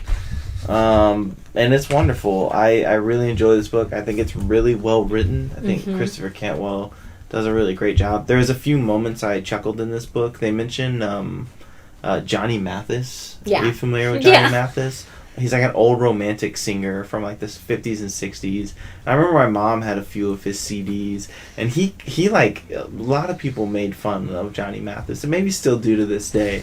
But like I just remember sitting here chuckling while reading this because I was like, oh, Johnny Mathis is great. Like there's a lot of really great references. It's a fun book for me. Most definitely. This is definitely a lot of fun. Guillermo said Brad Pitt's character's name is Rusty. Thank you, Guillermo.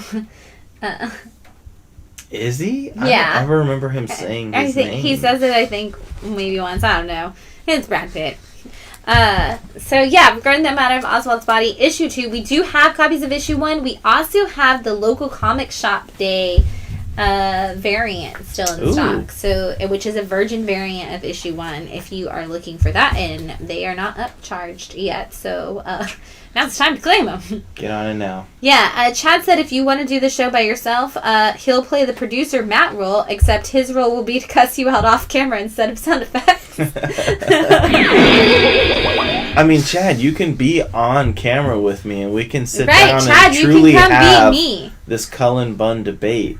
Actually, that would be great. Y'all can come talk about Cullen Bunn. Y'all can come talk about the books next week. I don't care if Chad and you want to figure it out and y'all want to run this next week. Just talk to Josh because he's in charge of the store. That just means I get to be the Shannon and I'm running everything. So I pick the order. I pick what we talk about. I get to pick the trades off the wall.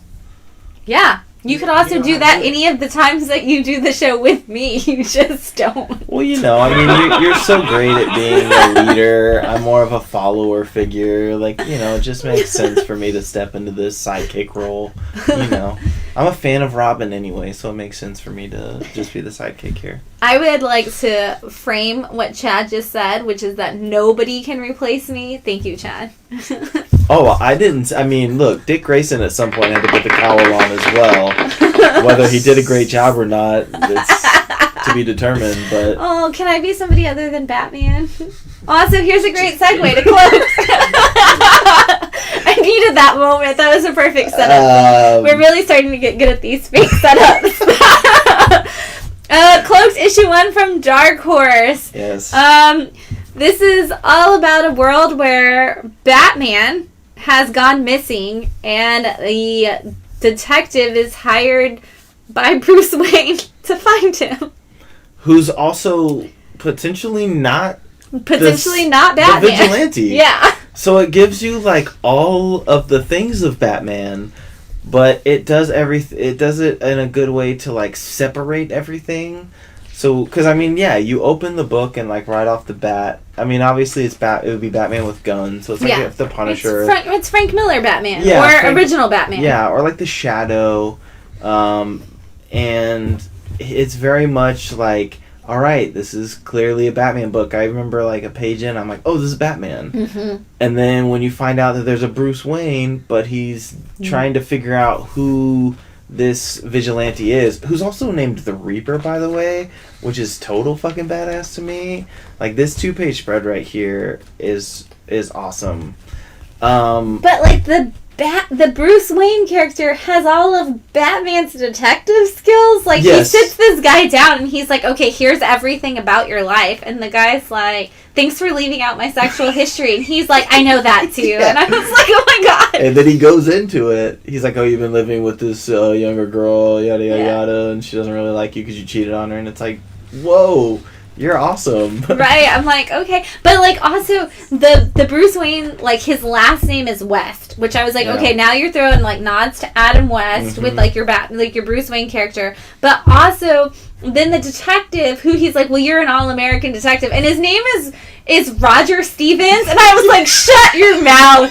You're not even trying with your names right now. You're an all-American detective named Roger Stevens. Go. I think he's even like, you were a captain, and I was like, shut your mouth. No, Okay, well, also his sidekick, the boy wonder of it, is Dickie Johnson. Dickie Johnson, who they called Wonder Boy. Yeah. And I was like, okay, like, here we are. Like, we're not masking this at all. Like, we want you to know exactly what this is going into it, and yet not all at the same time. And I thought it was really, I was like, oh, we already have this because we have Knighted and we have, all the Batman titles. This is literally, honestly and truthfully, this is a writer who goes, you know what, there are 18 fucking Batman titles at DC right now. What if we did, a parody? And they were like, no, Mark Russell's doing a parody. And they were like, okay, what if we made somebody else Batman? And they were like, no, AWA's got somebody else Batman. And they were like, what if Bruce Wayne wasn't Batman and Batman was missing, but maybe he is Batman, but who knows? And they were like, yeah, that one. Let's do it. And the great thing about this is like, all the awesomeness about Batman is kind of like stripped away here. Mm-hmm. Like, there's, because when you watch like even the animated series and you read the comics, you're like, oh, this is really great. Like, all the joy and wonder of this book.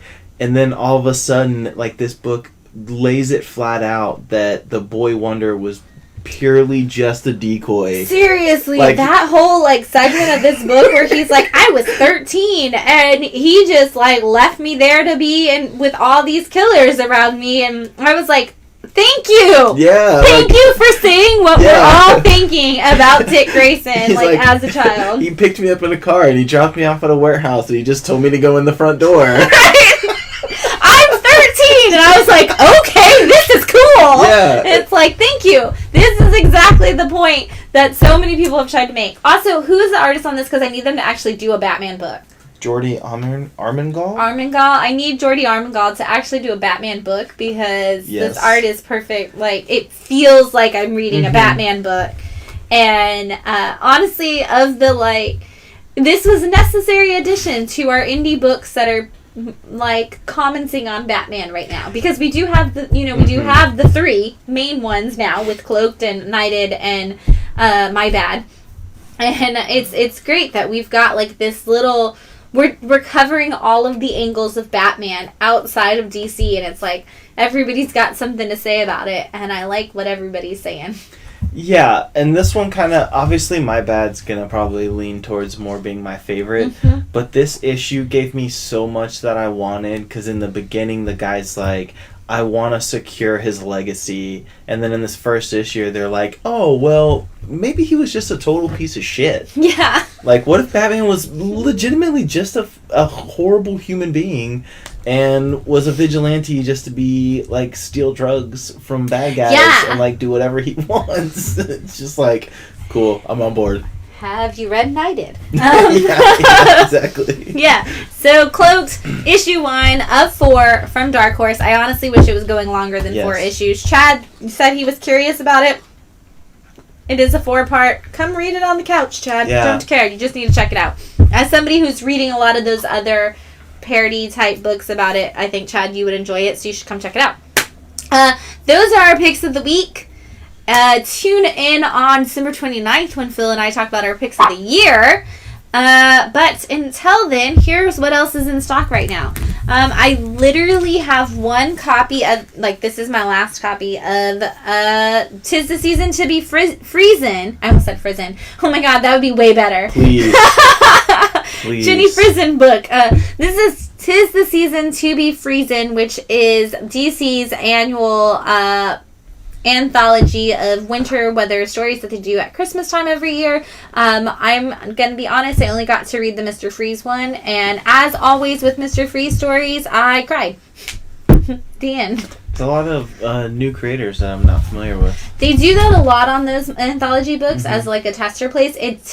I'm still very bitter about the fact that they got rid of the new writer showcase, but I do like that they give them these anthologies to try on. That's cool. Aftershock put out Triple Play this week, which features a story from Animosity, from Dark Red, and a story from We Live, all by the actual creators who did those originally. Speaking of crying, I read the We Live story. If you are fans of We Live, just another freaking moment that you're gonna need tissues. Let's just be honest. Anytime you read We Live, carry tissues. It's a thing. Out from AWA Upshot. This is Native American in Nazi Germany dealing with some kind of monster. We still don't really know what. Harley Quinn, Eat, Bang, Kill. This is the animated series book. Issue 4 is out this week.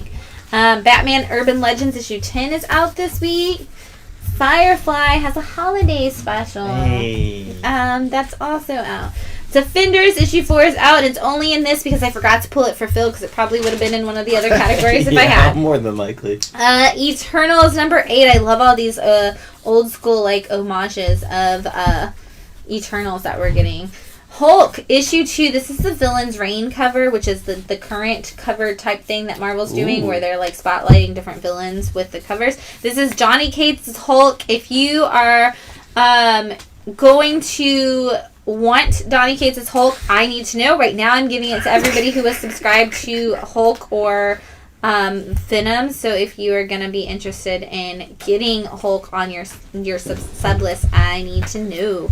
And with any of these, if you're ever oh, I want those in stock books, I totally missed that, make sure you let us know as we go through them. I know we go through them fast, but if you're Claim, remember we're a little bit ahead of you, so if there's something we go through on the in stocks really quickly and you're I need that, just claim and the title.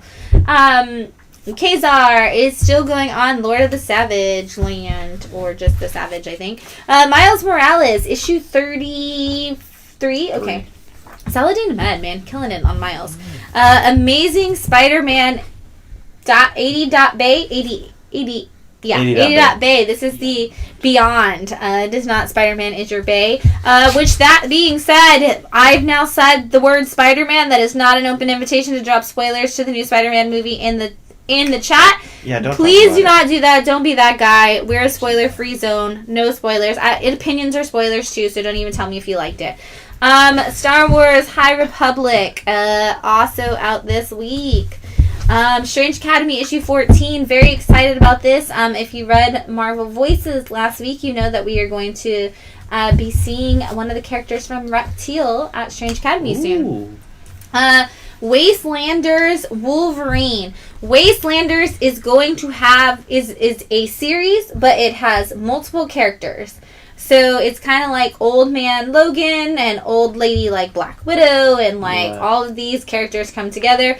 So if you're interested in Wastelanders as a whole, let me know. If you're no, I only care about my favorite character, I also need to know that because I don't know who to give these issues to. And I don't know who to order them. There was a handful of people that just came in and randomly picked it up because they were oh, it's just one issue of Wolverine. And I was yeah, pretty much. It is one issue of Wolverine, and then I think the next one might be Black Widow. Yeah. X-Force. Still happening. Benjamin Percy, still writing it. Everybody's still loving it. EXO Man of War issue 9. I just like the covers that the EXO books have been having. Dungeons and Dragons Mindbreakers. This is a new Dungeons and Dragons series that actually has been really popular. I think we already have like multiple subscribers growing for this issue. So if you're a D&D fan, which most of you probably are, you might want to check this issue out. Gems up. Gun Honey. This, Matt and I were talking about this the other day. This is one of those, I think it's Titan Comics. And Hard Case Crime, which is a Titan Comics imprint. It's like all their crime stuff. Mm-hmm. And this is one of those that kind of like the Minky Woodcocks, where it was like all the covers were a little racy, and the title, her name is Minky Woodcock, so it sounds a little racy. And then the story itself is actually just like a really good, well-written story. So nice. A fun story. So check it out. Adventure Man is back. This is Matt Fraction writing a pulp comic for a new generation. Like I mentioned earlier in the show, Berserker is back. This is issue 6. And Keanu Reeves was on a talk show this week to talk about the fact that Berserker is a thing. If you didn't know, this is written by Keanu Reeves. So, and this is the foil cover of Berserker. Each issue actually has 2 different foil covers. They make a foil of both A and B covers for every issue. Because is this A or B? That's B. Okay. Because Keanu Reeves is... You got Keanu Reeves on your book. You can do that. Demon Days Rising Storm. This is the Storm portion of the Demon Days story, which is Mariko Tamaki on interiors, and which we don't see a lot. Not Mariko Tamaki, oh my god, Peach Momoko. Peach Momoko, we don't talk about Peach Momoko as an interior artist. We always talk about Peach Momoko covers. This is the first book that Peach Momoko has done the interiors of. And so it's, and is writing too. So it's really like awesome. They've been fun so far. Savage Avengers issue 27. I always have people ask me, do you have Savage Avengers? I do, if you ask me. Excalibur issue 26 is out. This is... I brought both covers. I don't need both covers. You don't need to see both. The Thing issue 2 is out with this incredible Kevin Eastman cover. Kevin Eastman doing all these Marvel variants recently. Look at him. Titans United issue 4. Every time he does one, I just hear Todd McFarlane in my head. Stop fucking working for Marvel. Titans United issue 4 is out, which we also have Teen Titans Academy issue 9. So if you're a Titans fan, it's a great time to be alive. Robin and Batman issue 2 of 3. It's a 3-part series done by Jeff Lemire and Dustin Nguyen. Yeah, it's a pretty solid team there. Solid team. Pennyworth issue 5 of 7. If you are a fan of the Pennyworth show, which I believe has already started. The new season? No, not the new season. Just like it has one season, I believe. I think season 2 just ended. Oh, there you go. I only knew it had one. Season 1 was fantastic. Well, you should be reading this book then, because apparently the people who are watching the show are loving this book. Alright, well, I'll read it. I'll James Tynion is still writing The Joker. This is issue 10, and this is a Francavilla cover, which it should always just buy Francavilla covers, let's just be honest. We're subscribed to it. We don't have that one. I didn't know if you wanted it. Future State Gotham. He's like, yep. All right. Well, Matt claimed that. I have more if you need it. Future State Gotham. Issue what? 8. 8. Wow. This is the only Future State title that's still going as a Future State title. So. Which is weird that they decided to do that. Yeah, I don't know. Yeah. For a company that was very iffy about this whole Future State thing.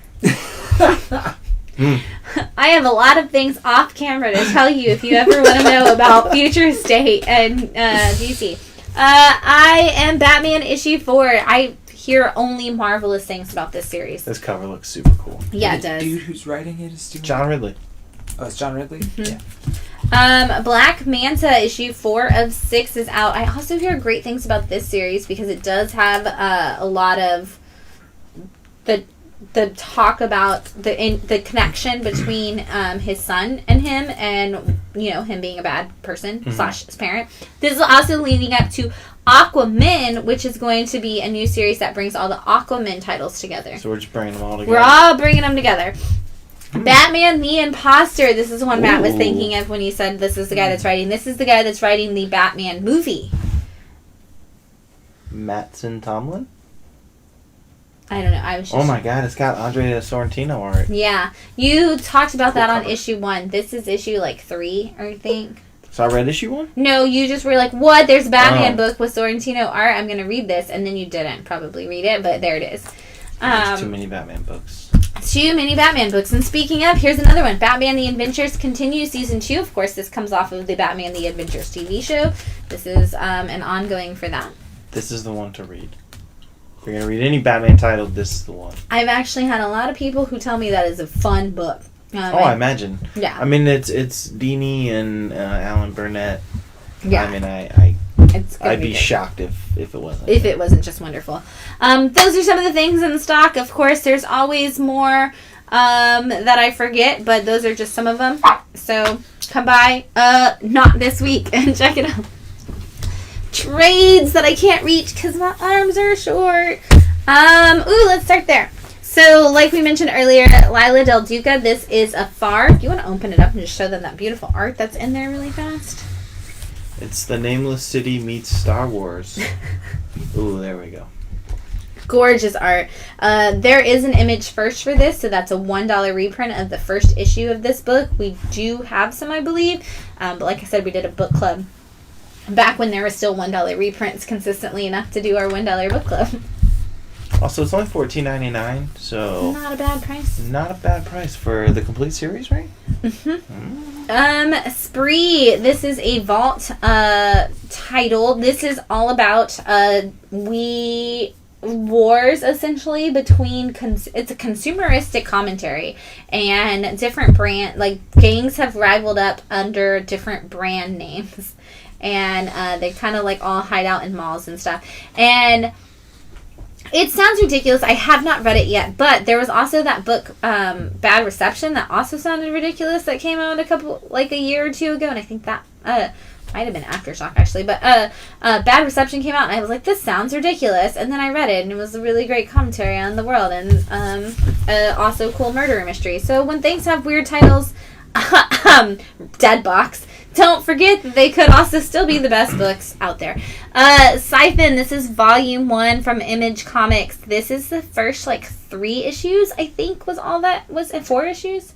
I think we only have 3 issues out. So this is a story of a guy who is an EMT and gets the power to feel other people's emotions and to also kind of control them. And 1 through 3, right? Yeah. And so basically, he can siphon off the energy, and somebody realized that you can also, somebody else, the bad guy essentially, comes to him and is like, you can also take their good emotions instead of their bad emotions. And he's like, but that doesn't help people. And so it's a whole thing about taking, feeding off of people's good energy versus helping them get over their bad energy. It's a really great story that also lives in those pinks and blues in an incredible way. Yeah, I feel like that's one that I keep looking at the art, and I just need to eventually. You definitely should. This is actually a hardcover, which I very rarely buy, but it's Stephanie Phillips' Harley Quinn Volume 1.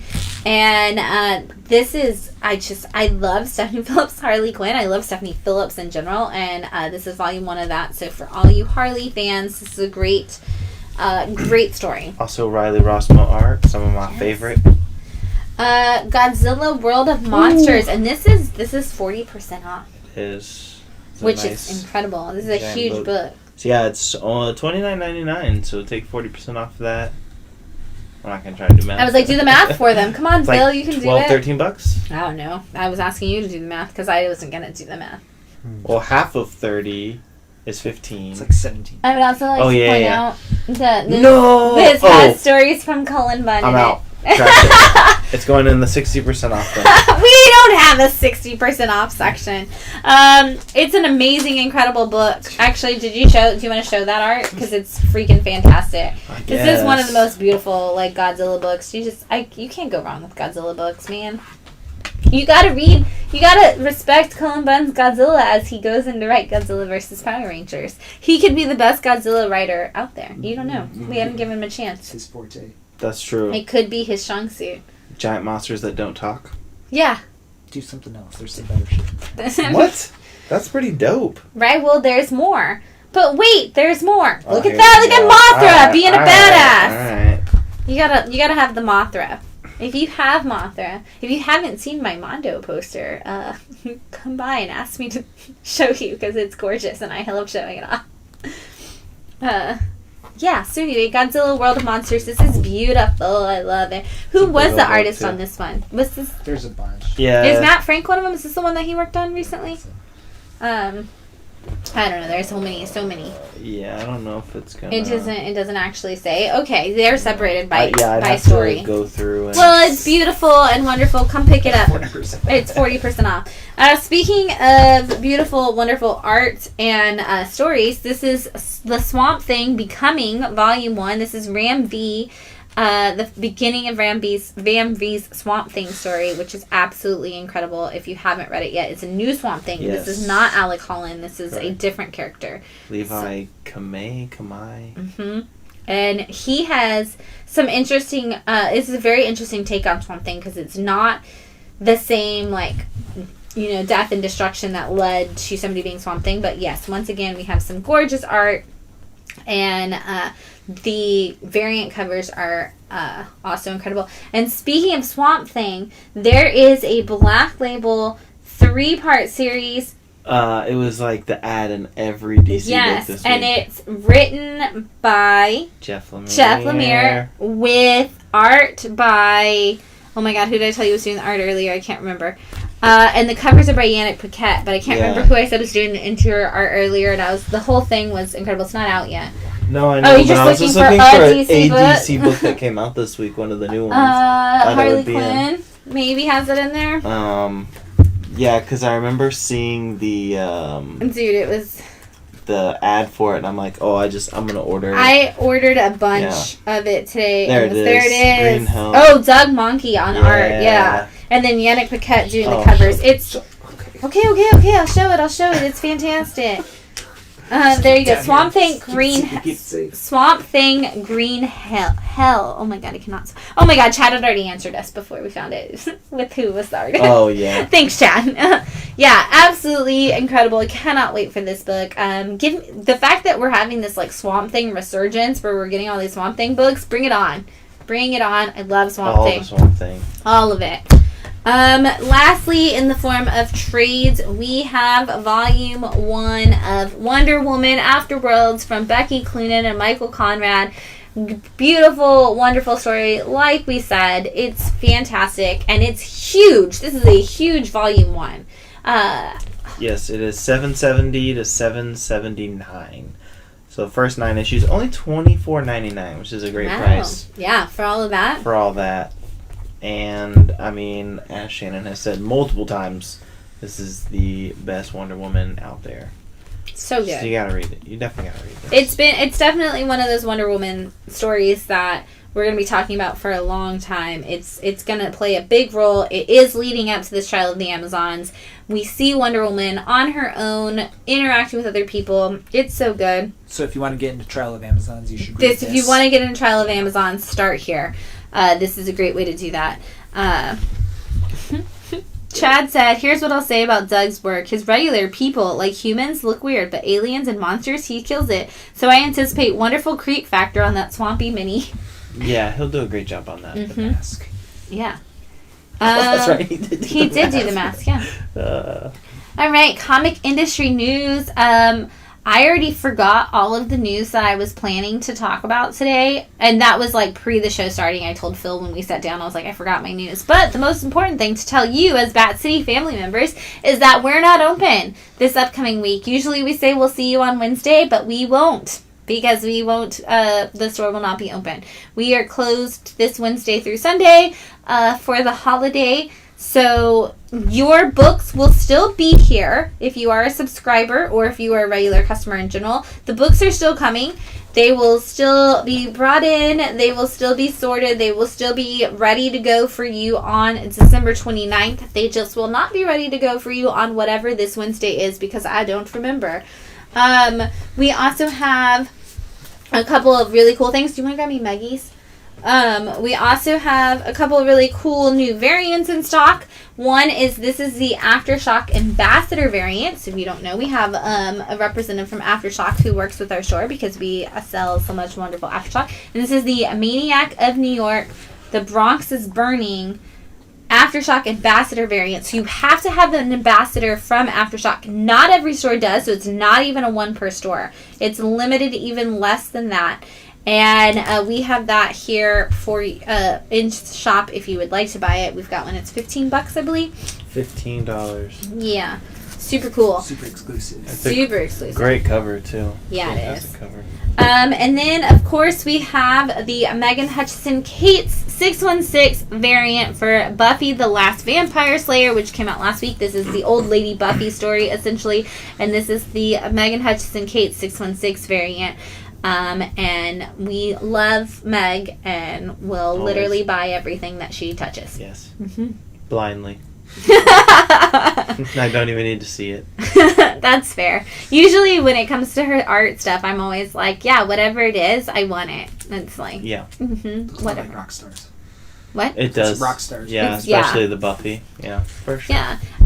Chad is giving us our list of things coming out this week. Again, we won't be open, but you can still send us a message and say, I want these comics, because they will be available for you on December 29th. When we do reopen. And so those comics include Nightwing 87, Venom number 3 from Al Ewing. I believe Ram is writing the even numbers.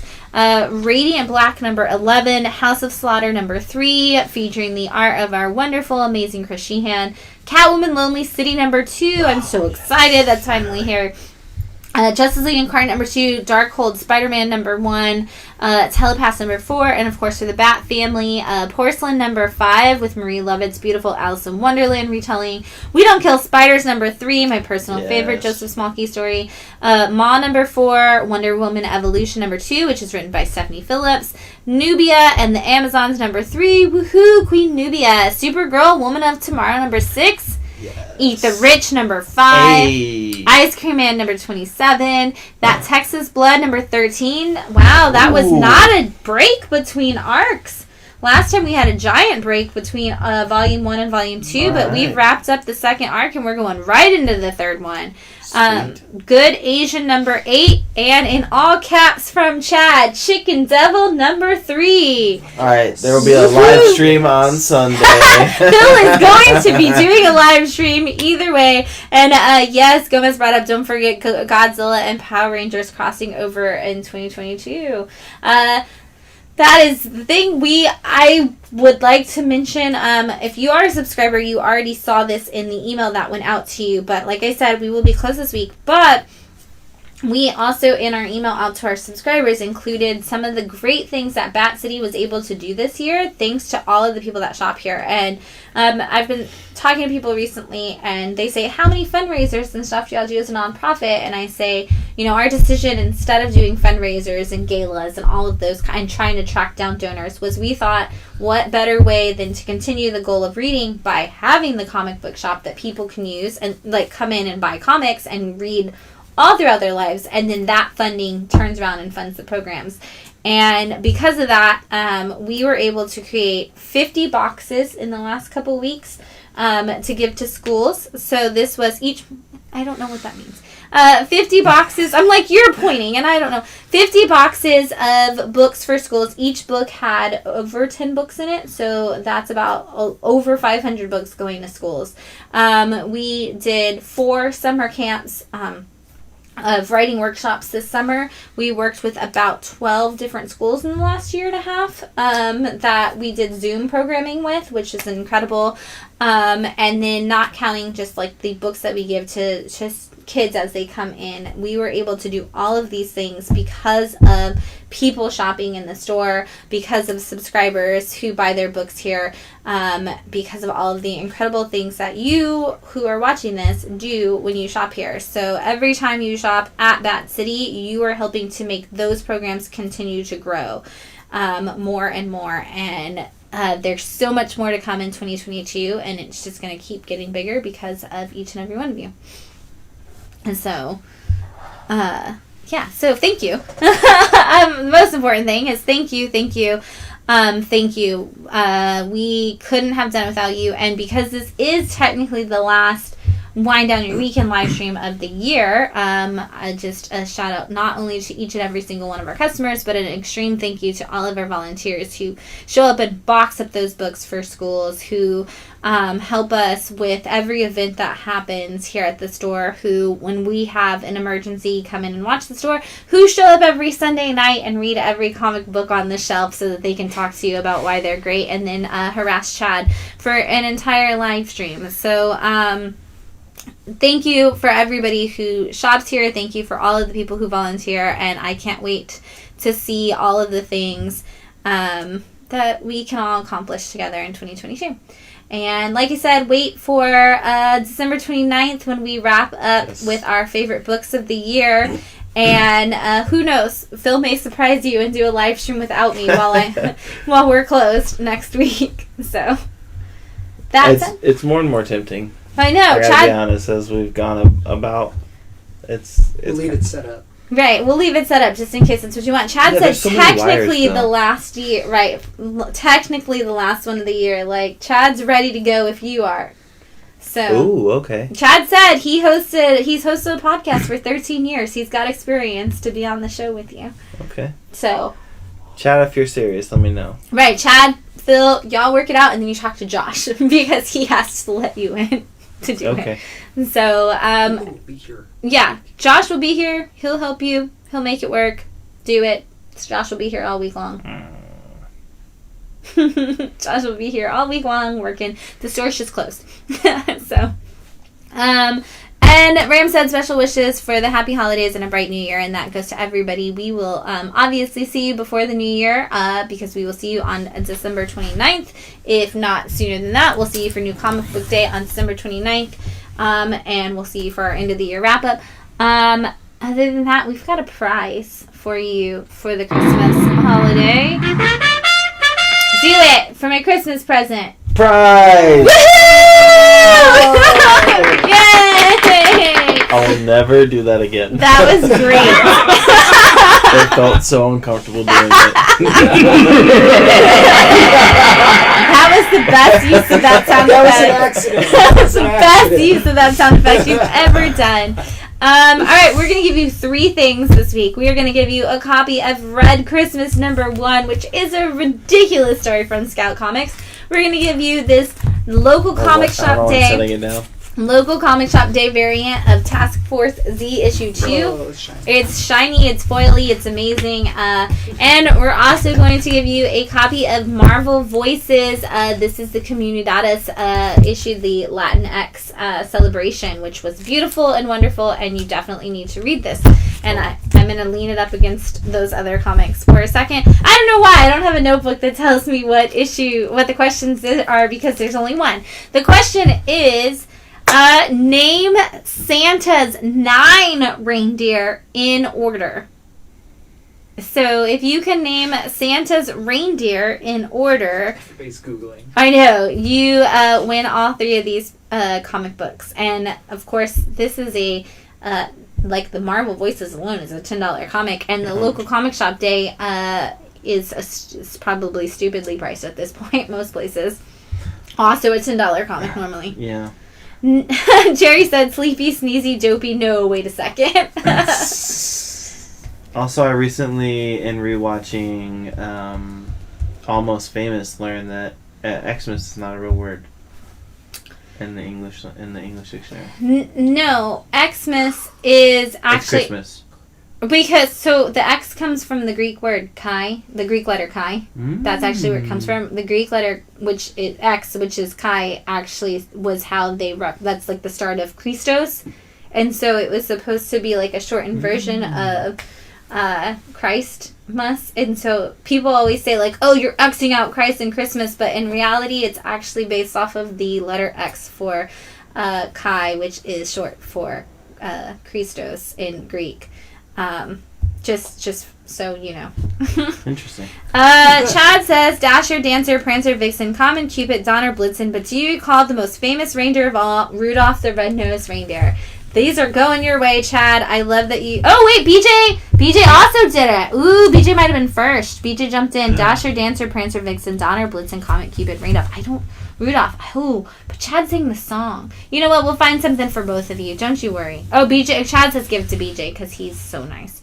All There right. you go. Who needs to read Red Christmas? Right. They read Red Christmas. Right. Have you both read Red Christmas? Because I will give you both a copy of Red Christmas. Because it's Christmas. Because you know what? I'm going to give you both all of it. And it's awesome. You're both getting all of it. So there you go. Merry Christmas to you both. You're both getting everything. That was a weak applause. The speaker must be dying. Oh, no. There we go. Okay. You're both getting all of the prizes. Congratulations. Thank you. And I can't wait to watch my claymation Rudolph and talk about how Santa's a bully. I always have to explain that to the kids while we watch it every year. So, that is our show. Like we said, we won't be open this week. Can I have my wine? We are drinking Rudolph's Red, which is a California Red blend. It is from my mom and my dad who gave us this. So thank you guys so much for this. Thank you for coming up and celebrating Christmas with us early. Yes, Jerry, thank you. I wore my Catwoman shirt hoping somebody would acknowledge that. Jerry said, we're all going to watch the best Christmas ever, right? Batman 2. Batman Returns is the best Christmas movie of all time. And I specifically wore this Catwoman shirt because I thought it was a Christmas shirt. So, thank you, Jerry. I knew I could count on you, buddy. Yeah. And if you have a favorite Christmas movie while we're wrapping this up, drop it in the comments what your favorite Christmas movie is, because I'm very curious what everybody's favorite Christmas movies are. You're all going to say Batman Returns now, because we just said it was Batman. What's your favorite Christmas movie, then? Jingle All the Way. Oh, well, yeah. Okay, well, you know, you're not wrong. Jingle All the Way is absolutely up there on... That is actually every time I'm in charge of what Christmas movie is playing in the store, that is the Christmas movie that I put on. So I appreciate that. Guillermo said Die Hard or Jingle All the Way. So awesome, wonderful. It's a Wonderful Life, of course. Oh my God, Jimmy Stewart. Oh my God, this is my celebrity crush of all time. What about Silent Night, Deadly Night? Yeah, okay. 1 and 2. All right. Silent Night, Deadly Night. That is a thing. That is a choice. Okay. Yeah. Slasher movie. Good slasher movie. Yeah. But here we are. It's Christmas. It's the holidays. Hope you have a wonderful, happy holiday. Thank you so much for your love and support throughout this year. We'll see you back on December 29th to wrap up the year with our favorite comics of the year. Until then, happy holidays.